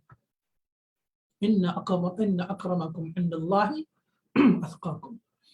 Kemudian hadirin, menukilkan juga perkataan Syekhul Islam rahimahullahu taala dalam kitab Daqaiqut Tafsir, kata beliau rahimahullah, tidak ada satu ayat pun di dalam kitabullah yang memuji seseorang dengan nasabnya, dan tidak pula mencela seseorang pun dengan nasabnya, akan tetapi di dalam Al-Quran memuji iman dan taqwa dan mencela kekufuran, kefasikan dan juga kemaksiatan. Ini di antara beberapa bentuk contoh kaedah. Selanjutnya pengajaran tuan-tuan daripada kaedah ini. Yang pertama sekali, sesungguhnya orang yang paling mulia di sisi Allah Ta'ala adalah orang yang paling bertakwa kepada Allah. Jelas tuan-tuan ya. Kemudian yang kedua, di antara keadilan dan keagungan Allah Ta'ala adalah Allah Ta'ala tidak mengaitkan kedudukan dan martabat di sisinya dengan sesuatu yang tak mampu, yang tidak mampu dicapai oleh manusia. Tuan-tuan rahmati Allah, apa jua yang Allah Ta'ala tetapkan ini, ia merupakan satu bentuk keadilan dan keagungan Allah. Setiap daripada kita mampu tuan-tuan ni untuk kita menjadi orang yang paling dekat dengan Allah Ta'ala, orang yang paling mulia di sisi Allah Ta'ala. Kemudian yang ketiga tuan-tuan, kita sama-sama berusaha untuk mentaati segala perintah Allah dan menjauhi segala larangan Allah, dan mudah-mudahan kita menjadi mereka yang bertakwa kepada Allah Subhanahu wa taala. Sebab tu hadirin yang dirahmati Allah, Nabi sallallahu alaihi wasallam bersabda dalam hadis yang diriwayatkan oleh Imam Muslim, kata Nabi apa tuan-tuan? Innallaha la yanzuru ila suwarikum wa amwalikum walakin yanzuru ila qulubikum wa a'malikum.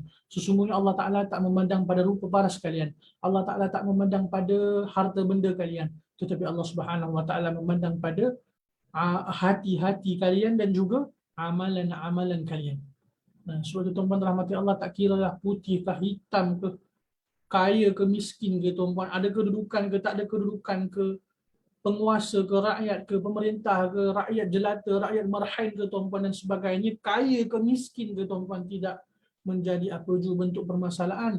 Yang paling penting, siapakah di antara kita semua ni, ataupun apa jua bentuk keadaan perbezaan ini, siapakah di antara kita semua yang paling bertakwa kepada Allah Subhanahu wa taala. Dan kita kena ketahui, itulah satu bentuk kita katakan satu bentuk penilaian daripada Allah Subhanahu wa taala buat kita semua. Di sisi Allah, yang paling mulia adalah yang paling bertakwa. yang paling hebat dari sudut iman dan amal soleh mereka. Ya, wallahu taala a'lamu bissawab. Saya rasa saya boleh terus kepada kaedah yang ke-13 tuan-tuan ni sebelum tuan-tuan pun boleh nukilkan persoalan-persoalan dekat ruangan chat ataupun boleh tunggu persoalan-persoalan yang ditanyakan dekat akhir nanti insya-Allah. Saya terus kepada kaedah yang ke-13 tuan-tuan. Kaedah yang ke-13 yang dinukilkan oleh Dr. Umar dalam kitab beliau Qawaid Quraniyah melalui firman Allah Taala dalam surah An-Nisa ayat yang ke-11. Surah An-Nisa ayat yang ke-11. Sekejap ni tuan-tuan, saya minum sekejap.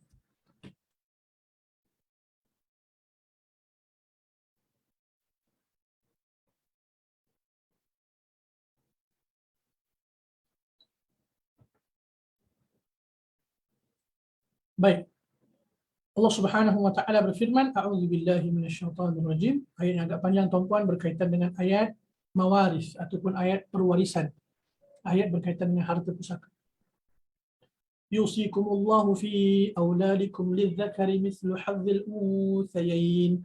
فإن كن نساء فوق اثنتين فلهن ثلثا ما ترك وإن كانت واحدة فلها النصف ولأبويه لكل واحد منهما السدس مما ترك إن كان له ولد فإن لم يكن له ولد وورثه أبواه فلأمه الثلث فإن كان له إخوة فلأمه السدس من بعد وصية يوصي بها أو دين آباؤكم وأبناؤكم لا تدرون أيهم أقرب لكم نفعا فريضة من الله إن الله كان عليما حكيما.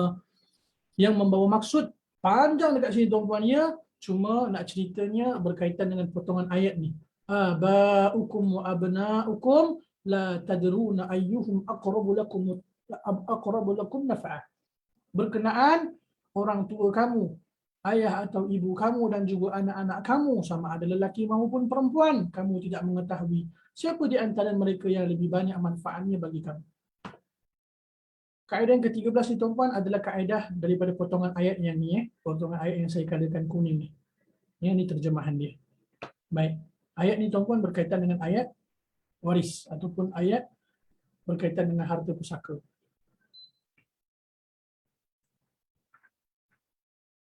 Pendahuluan tuan-tuan. Kaedah ini merupakan di antara kaedah Al-Quran yang agung berkenaan keagungan Allah Ta'ala dan ciptaannya dan hikmah dalam syariatnya serta peringatan kepada manusia berkenaan keterbatasan ilmu mereka. Kaedah ini berkenaan ayat faraid ataupun perwarisan ataupun harta pusaka. Allah Ta'ala maha mengetahui, maha bijaksana. Tuan-tuan, poin-poin ni saya letakkan dekat pendahuluan sebagai satu bentuk gambaran awal pada kita berkaitan dengan kaedah ni. Dahulu orang-orang jahiliyah membahagikan harta warisan mereka dengan cara pembahagian yang tidak jelas. Islam datang menyelesaikan masalahnya. Tuan-tuan yang dirahmati Allah, kita kena faham. Ayat berkaitan faraid, perwarisan harta pusaka ni, Allah Ta'ala turunkan secara langsung daripada Allah Subhanahu wa Ta'ala. Pembahagian-pembahagian itu tuan-tuan siapa yang letakkan? Allah secara langsung. Bukan melalui hadis-hadis Nabi SAW. Allah secara langsung di dalam Al-Quran Al-Karim.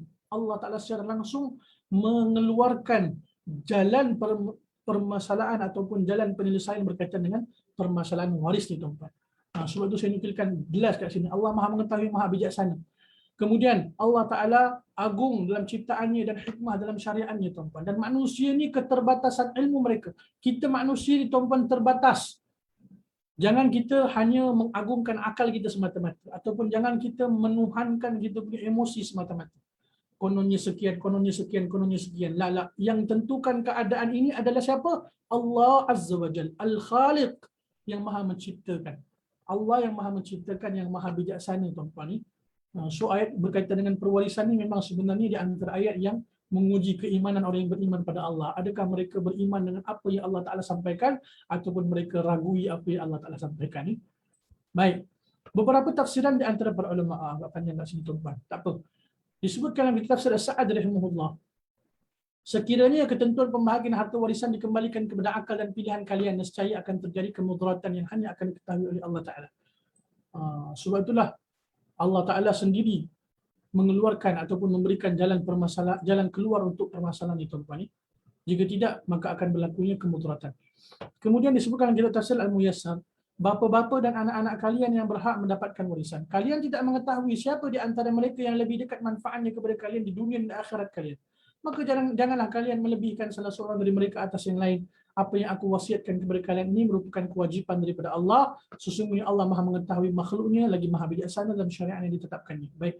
Kemudian disebutkan oleh Hafidz Ibnu Katsir rahimahullah, sesungguhnya kami menentukan bagi orang-orang tua dan anak-anak bahagian yang tertentu, dan kami samakan di antara keduanya dalam pembahagian warisan. Berbeza dengan perkara yang biasa dilakukan di zaman jahiliyah. Berbeza dengan apa yang pernah diterapkan pada permulaan Islam, iaitu harta pusaka buat anak, sedangkan kedua orang tua adalah berdasarkan wasiat. Seperti dalam riwayat yang disebutkan oleh Ibnu Abbas radhiyallahu anhu. Sesungguhnya Allah Ta'ala telah menasakh ataupun telah membuang perkara tersebut, lalu menggantinya dengan ketentuan dalam ayat ini, maka diberinya lah bahagian kepada mereka dan juga kepada yang lainnya berdasarkan kekerabatan mereka dengan si mayat. Hal ini tiada lain kerana manusia itu adalah ada kalanya mendapat manfaat duniawi atau ukhrawi atau kedua-duanya dari pihak ayah. Banyak hal yang tidak ia dapatkan dari anaknya sendiri, tetapi ada kalanya sebaliknya. Baik, tuan-tuan dirahmati Allah, ini yang disebutkan oleh para ulama tafsir berkaitan dengan ayat yang kita kongsikan. Kemudian aplikasi kaedah ini, tuan-tuan. Sebahagian ibu dan bapa yang Allah Ta'ala anugerahkan kepada mereka hanya anak perempuan saja, kaedah ini akan menjadi sebab penghibur hati buat mereka. Tuan-tuan yang dirahmati Allah, anak kita sama ada lelaki atau perempuan, pertama sekali tuan-tuan kita kena ketahui itu adalah anugerah daripada Allah. Lelaki ke perempuan ke tuan-tuan, anugerah daripada Allah Subhanahu Wa Ta'ala. Sebab apa tuan-tuan dirahmati Allah? Ada di antara hamba-hamba Allah Ta'ala yang Allah Ta'ala uji, Allah Ta'ala belum berikan mereka zuriat, keturunan. Maka kita yang Allah berikan rezeki berbentuk zuriat, lelaki ke perempuan ke tuan-tuan, kita syukur pada Allah. Sebab ia merupakan kurnia daripada Allah Subhanahu Wa Ta'ala.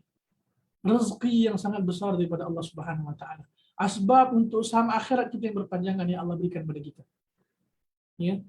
Kemudian Allah Ta'ala Maha mengetahui dan Maha berkuasa berkenaan anugerah yang diberikan kepada hamba-hambanya. Apa juga tuan-puan, anak-anak yang Allah berikan kepada kita, itu anugerah daripada Allah.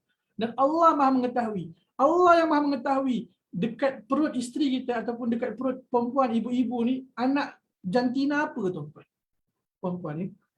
Hatta kalau kita scan pun tuan-puan, scan dengan apa juga bentuk teknologi lah secara umumnya tuan-puan. Walaupun scan, kan, lelaki ke perempuan itu hanya scan, tapi kalau kita nak tahu confirm jantina di lelaki perempuan setelah keluar tuan-puan. Guru saya cerita tuan-puan, kalau saya sebut guru saya ni pun tuan-puan mesti kenal sebab merupakan antara orang yang makruf. Semasa saya belajar dekat UM dulu tuan-puan ni, dia cerita Allah Ta'ala berikan dia tuan-puan anak lelaki, 5 orang anak lelaki, saya ingat saya 5 orang anak lelaki. Dia cerita dekat kami, setiap kali scan semua perempuan. Iyalah kan, apa juga keadaan. Semua scan dia kata semua perempuan. Allah Ta'ala bagi rezeki semua keluar semua lelaki. Ya. Sebab itulah tuan-tuan rahmati Allah, apa jugalah yang Allah berikan pada kita, kita syukur pada Allah. Lelaki ke perempuan ke, alhamdulillah, nikmat kurnia daripada Allah. Sebab apa? Dalam keadaan Allah bagi kita rezeki berbentuk zuriat ni, ada di antara hamba-hamba Allah yang Allah Ta'ala belum berikan kesempatan. Bahkan ada di antara hamba-hamba Allah yang Allah Ta'ala wafatkan dalam keadaan mereka tak memiliki zuriat pun. Maka kita syukur dengan nikmat Allah berikan. Kemudian, kepada mereka yang dianugerahi dengan anak perempuan saja, ingatlah dan ketahuilah bahawa terdapat banyak hadis Rasulullah sallallahu alaihi wasallam berkenaan kelebihan memiliki dan mendidik anak-anak perempuan. Seingat saya lah tuan-puan ni, hadis yang ada keutamaan memiliki anak-anak perempuan. Lelaki tuan-puan, wallahu alam. Wallahu ta'ala alam bissawab. Saya tak ketahui tuan-puan ada hadis tentang keutamaan mendidik anak lelaki. Wallahu alam, saya tak ketahui tuan-puan ni, saya tak ketahui. Ataupun saya tak pasti. Cuma untuk perempuan tuan-puan ada, jelas dalam hadis Nabi. Kalau memiliki, ingat saya ukamakal, kalau memiliki 3 anak perempuan, 2 anak perempuan, sebab ditanyakan kepada Nabi SAW kan, hatta dikatakan oleh para ulama hadis, tatkala mereka menjelaskan hadis itu tuan-puan, kalau ditanyakan kepada Nabi oleh sahabat Nabi, kalau seorang perempuan macam mana? Kan, keutamaan untuk mendidik anak-anak perempuan ni. Ya, maka kita syukur pada Allah Ta'ala. Sama juga dengan mereka yang dianugerahi dengan anak lelaki saja. Ingatlah bahawa semuanya adalah kurniaan daripada Allah Subhanahu Wa Ta'ala. Bahkan kita pun tak ketahui tuan-puan, anak kita lelaki ke perempuan ke, kita pun tak ketahui yang mana satu di antara lelaki dan perempuan ini yang akan memberikan manfaat kita dunia, apatah lagi akhirat. Kita tak tahu tuan-tuan yang dirahmati Allah. Yang paling penting kita usahakan untuk kita didik anak kita dengan baik, insya-Allah. Ya, baik. Pengajaran tuan-tuan yang dirahmati Allah. Sebab dalam kitab dalam kitab Dr. Umar ni, kalau tuan-tuan baca tuan-tuan ni, memang dinukilkan poin-poin walaupun ayat tersebut ayat berkenaan tentang pewarisan, tapi kebanyakan syarah-syarah ataupun penjelasan-penjelasan beliau dalam kitab ni tuan-tuan lebih kepada untuk kita bersyukur pada Allah dengan apa jua rezeki yang Allah berikan pada kita. Cuma didahului dengan apa? Didahului dengan kita kena beriman dan kita kena sami'na wa ata'na dengan aturan Allah Ta'ala dalam ayat berkaitan dengan perwarisan. Walaupun akal kita bertentangan, tak boleh percaya ataupun tak boleh terima dengan keadaan realiti yang berlaku. Tetapi hakikatnya Quran jelas mengatakan bahawa ayat berkaitan dengan perwarisan di tuan-tuan adalah ayat yang langsung daripada Allah Subhanahu Wa Ta'ala di dalam Al-Quran. Baik, pengajaran tuan-tuan. Allah Ta'ala maha bijaksana dan maha mengetahui. Bersyukur dengan nikmat dan rezeki yang Allah Ta'ala kurniakan kepada kita. Kemudian sentiasa berusaha untuk berbaik sangka dengan Allah Ta'ala. Perbanyakkan amalan-amalan kebaikan sebab kita tidak mengetahui yang mana satu amalan kita yang diterima oleh Allah Ta'ala. Tuan-tuan rahmati Allah. Anak-anak ni tuan-tuan, mereka semua tu adalah amanah daripada Allah. Walaupun kita katakan dari sisi sudut contohlah sebagai seorang ibu dan ayah. Bila mana mereka memiliki anak perempuan, bila mana anak perempuan mereka telah berkahwin, maka anak perempuan mereka milik suami mereka. Mungkin secara umumnya tak ada manfaat secara zahirnya untuk kita dah. Kita jangan berfikiran demikian tuan-tuan yang dirahmati Allah. Sebab kesemua anak-anak kita ni merupakan anugerah daripada Allah. Dan kita pun tak tahu, dalam ayat ni jelas Allah Ta'ala kata, kita pun tak tahu yang mana anak-anak kita, lelaki ke perempuan ke, yang akan memberi manfaat kepada kita untuk dunia dan akhirat. Kadang tuan-tuan yang dirahmati Allah, sebab kita secara umumnya mengutamakan kehidupan dunia ni tuan-tuan yang dirahmati Allah. Ada di antara kita yang membezakan di antara anak lelaki dan perempuan. Anak lelaki Masya Allah kan jaga punyalah baik, kan dilebihkan dan sebagainya. Apa juga bentuk dilebihkan untuk anak lelaki kan. Untuk perempuan, tak apalah. Perempuan lama-lama nanti kamu pun, tak apa. Nanti kahwin, tak ada dah. Na'udzubillahi min dzalik. Sedangkan tuan-tuan yang dirahmati Allah Ta'ala, anak-anak kita ni, mereka tu insan. Mereka itu manusia yang memiliki hati dan perasaan tuan-tuan. Dan mereka akan mengambil apa sahaja yang diberikan kepada mereka. Pada masa yang sama bukan mereka terima sahaja tuan-tuan, mereka pun akan menilai dan mengambil pengajaran apa yang mereka lalui sebenarnya. Memanglah kita katakan, bila mana anak perempuan tu telah berkahwin sebagai contoh, kemudian telah ada suami, memanglah mereka tu taklah, memang secara zahirnya suami mereka tu adalah tanggungjawab untuk mereka kan. Cuma dari sudut itu tetap anak kita tuan-tuan. Apa jua yang kita usahakan untuk anak-anak kita tu, walaupun perempuan, apa jua ashab akhirat untuk kita yang kita usahakan kepada dia, ia tetap akan mengalir buat kita. Bahkan kita tak ketahui, wallahu ta'ala alam bissawab, kemungkinan anak perempuan kita jauh lebih banyak doa amalan soleh dia yang Allah Ta'ala menjadikan sebab keselamatan buat kita, yang senantiasa banyak doa untuk kita. Sama lah juga lelaki tu pun sama juga. Apa juga bentuk keadaan, yang paling penting adalah kita kena usahakan.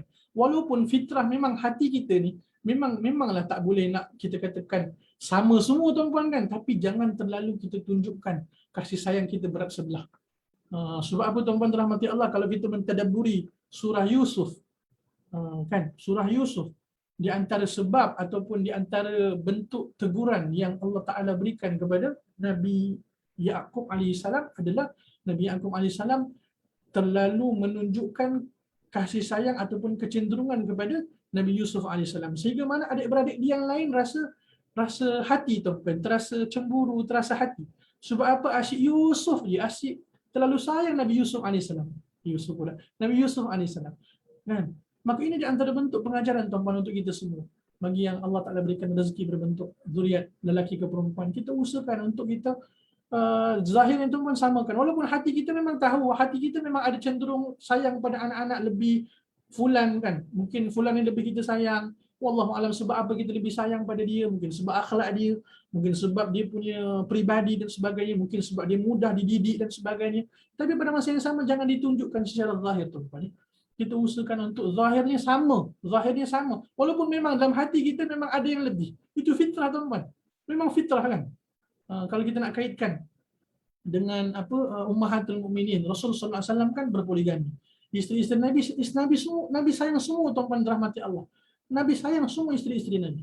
Tapi Nabi SAW sentiasa sebut berkaitan dengan keutamaan Aisyah radhiyallahu taala anha, keutamaan Khadijah radhiyallahu taala anha, kan sebagai contohlah.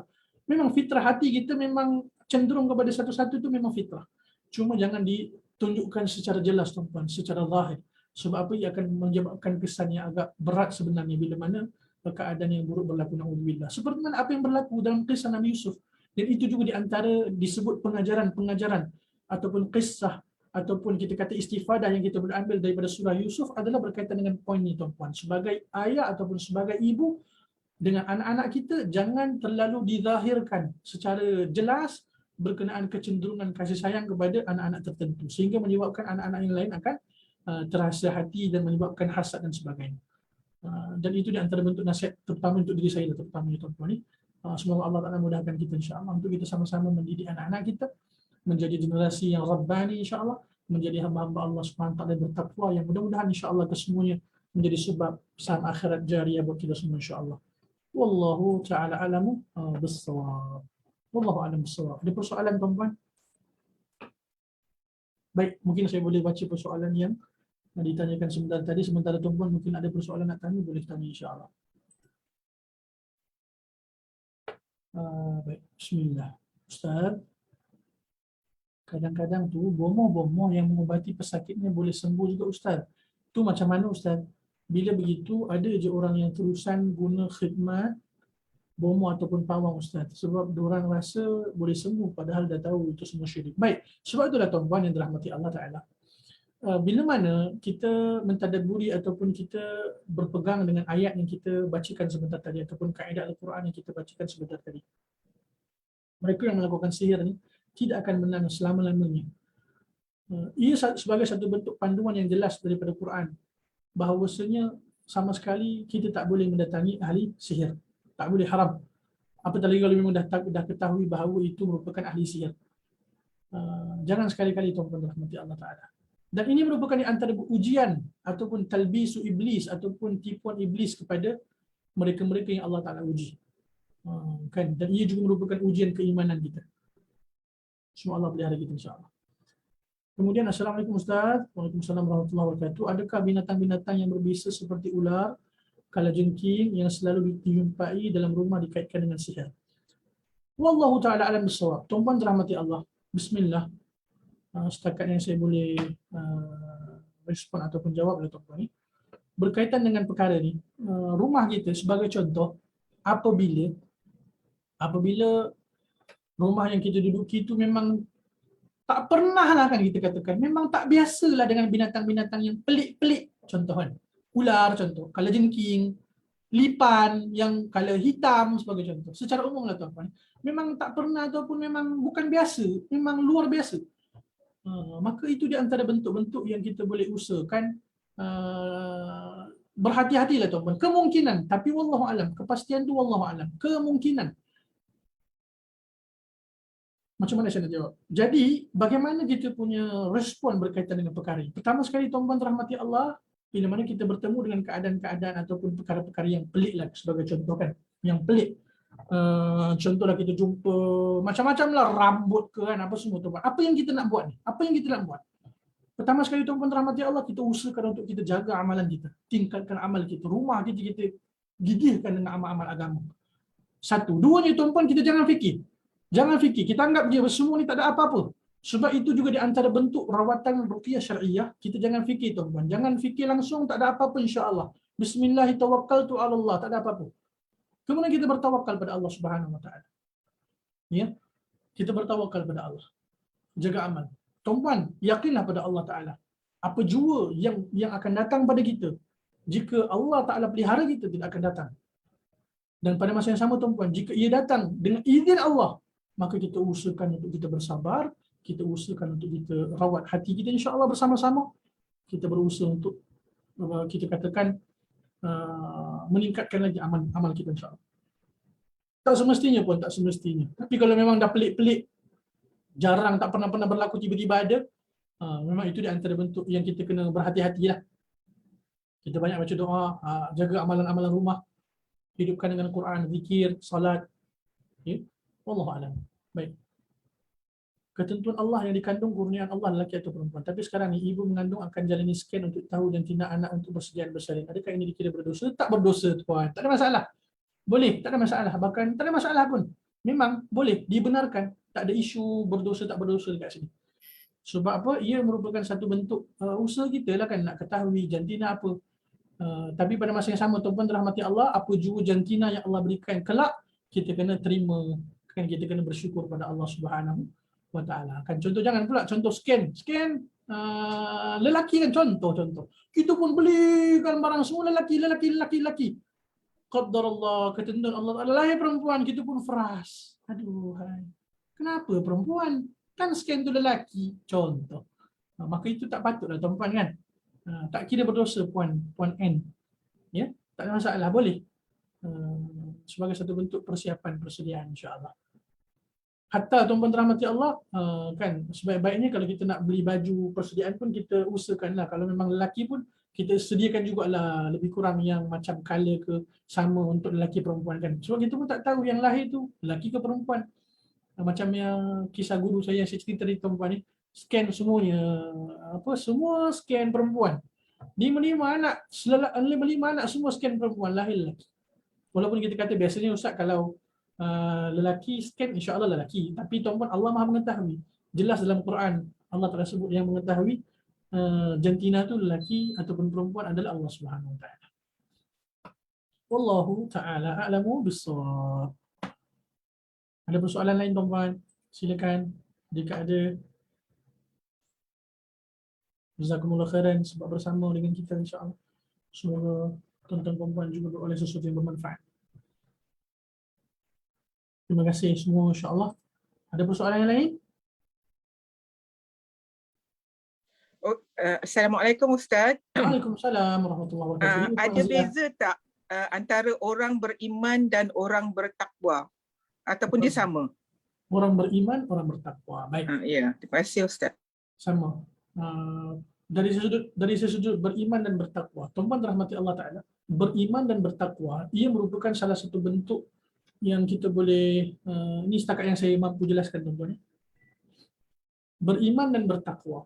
Beriman ni tuan-tuan, dari sesudut beriman, mereka itu beriman.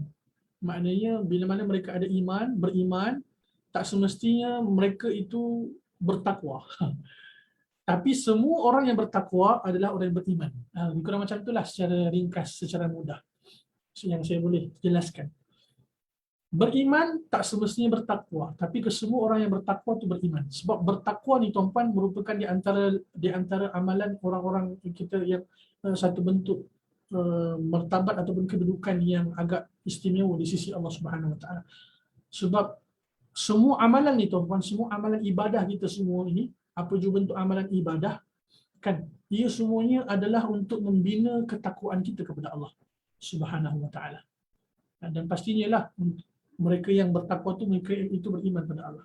Cuma untuk mereka yang beriman tuan-tuan, tak semuanya mereka bertakwa. Sebab kalau mereka beriman, pada masa yang sama mereka tak usahakan untuk meningkatkan iman mereka, pada masa yang sama mereka tak berusaha untuk meningkatkan amalan salih mereka, maka mereka nak sampai ke takwa tadi itulah. Takwa ni kira secara mengikut apa yang saya ketahui lah tuan-tuan, ni takwa ni level yang tinggi lah. Tak semua mereka yang beriman tu bertakwa, tapi semua yang bertakwa tu beriman pada Allah. Walaupun memanglah kita katakan dari sudut kekuatan amal masing-masing lah tuan-tuan ni, secara ringkas. Wallahu a'lam. Jazakumullah khairan. Terima kasih. Ada yang lain? Barakallahu fikum. Setakat itu saja tuan-tuan ni. Terima kasih atas perhatian tuan-tuan bersama dengan kita. Mudah-mudahan apa yang saya sampaikan, saya dapat keluarga saya sendiri dapat amal, keluarga saya pun dapat amal insya-Allah. Mohon doa daripada tuan-tuan puan-puan semua. Semoga tuan-tuan puan-puan semua pun beroleh ilmu yang bermanfaat insya-Allah. Kita usahakan untuk sama-sama ambil iktibar, kita amalkan dan sampaikan insya-Allah. Jazakumullah khairan ala husni istima'ikum. Terima kasih tuan-tuan. Aku qouli hadza wa astaghfirullahal azim li wa lakum. Kita tutup dengan bacaan tasbih kafarah. Subhanakallahumma wa bihamdika asyhadu an la ilaha illa anta astaghfiruka wa atubu ilaik. Wassallallahu ala khair khalqi nabiyina Muhammad wa ala alihi washabbihi ajma'in. Wassalamualaikum warahmatullahi wabarakatuh. Insya-Allah kita berjumpa lagi pada minggu hadapan. Assalamualaikum warahmatullahi wabarakatuh. Salam Ustaz. Terima kasih Ustaz. Sama. InsyaAllah jumpa lagi. Terima kasih Ustaz. Assalamualaikum. Assalamualaikum. Terima kasih Ustaz. Salam. Jadi.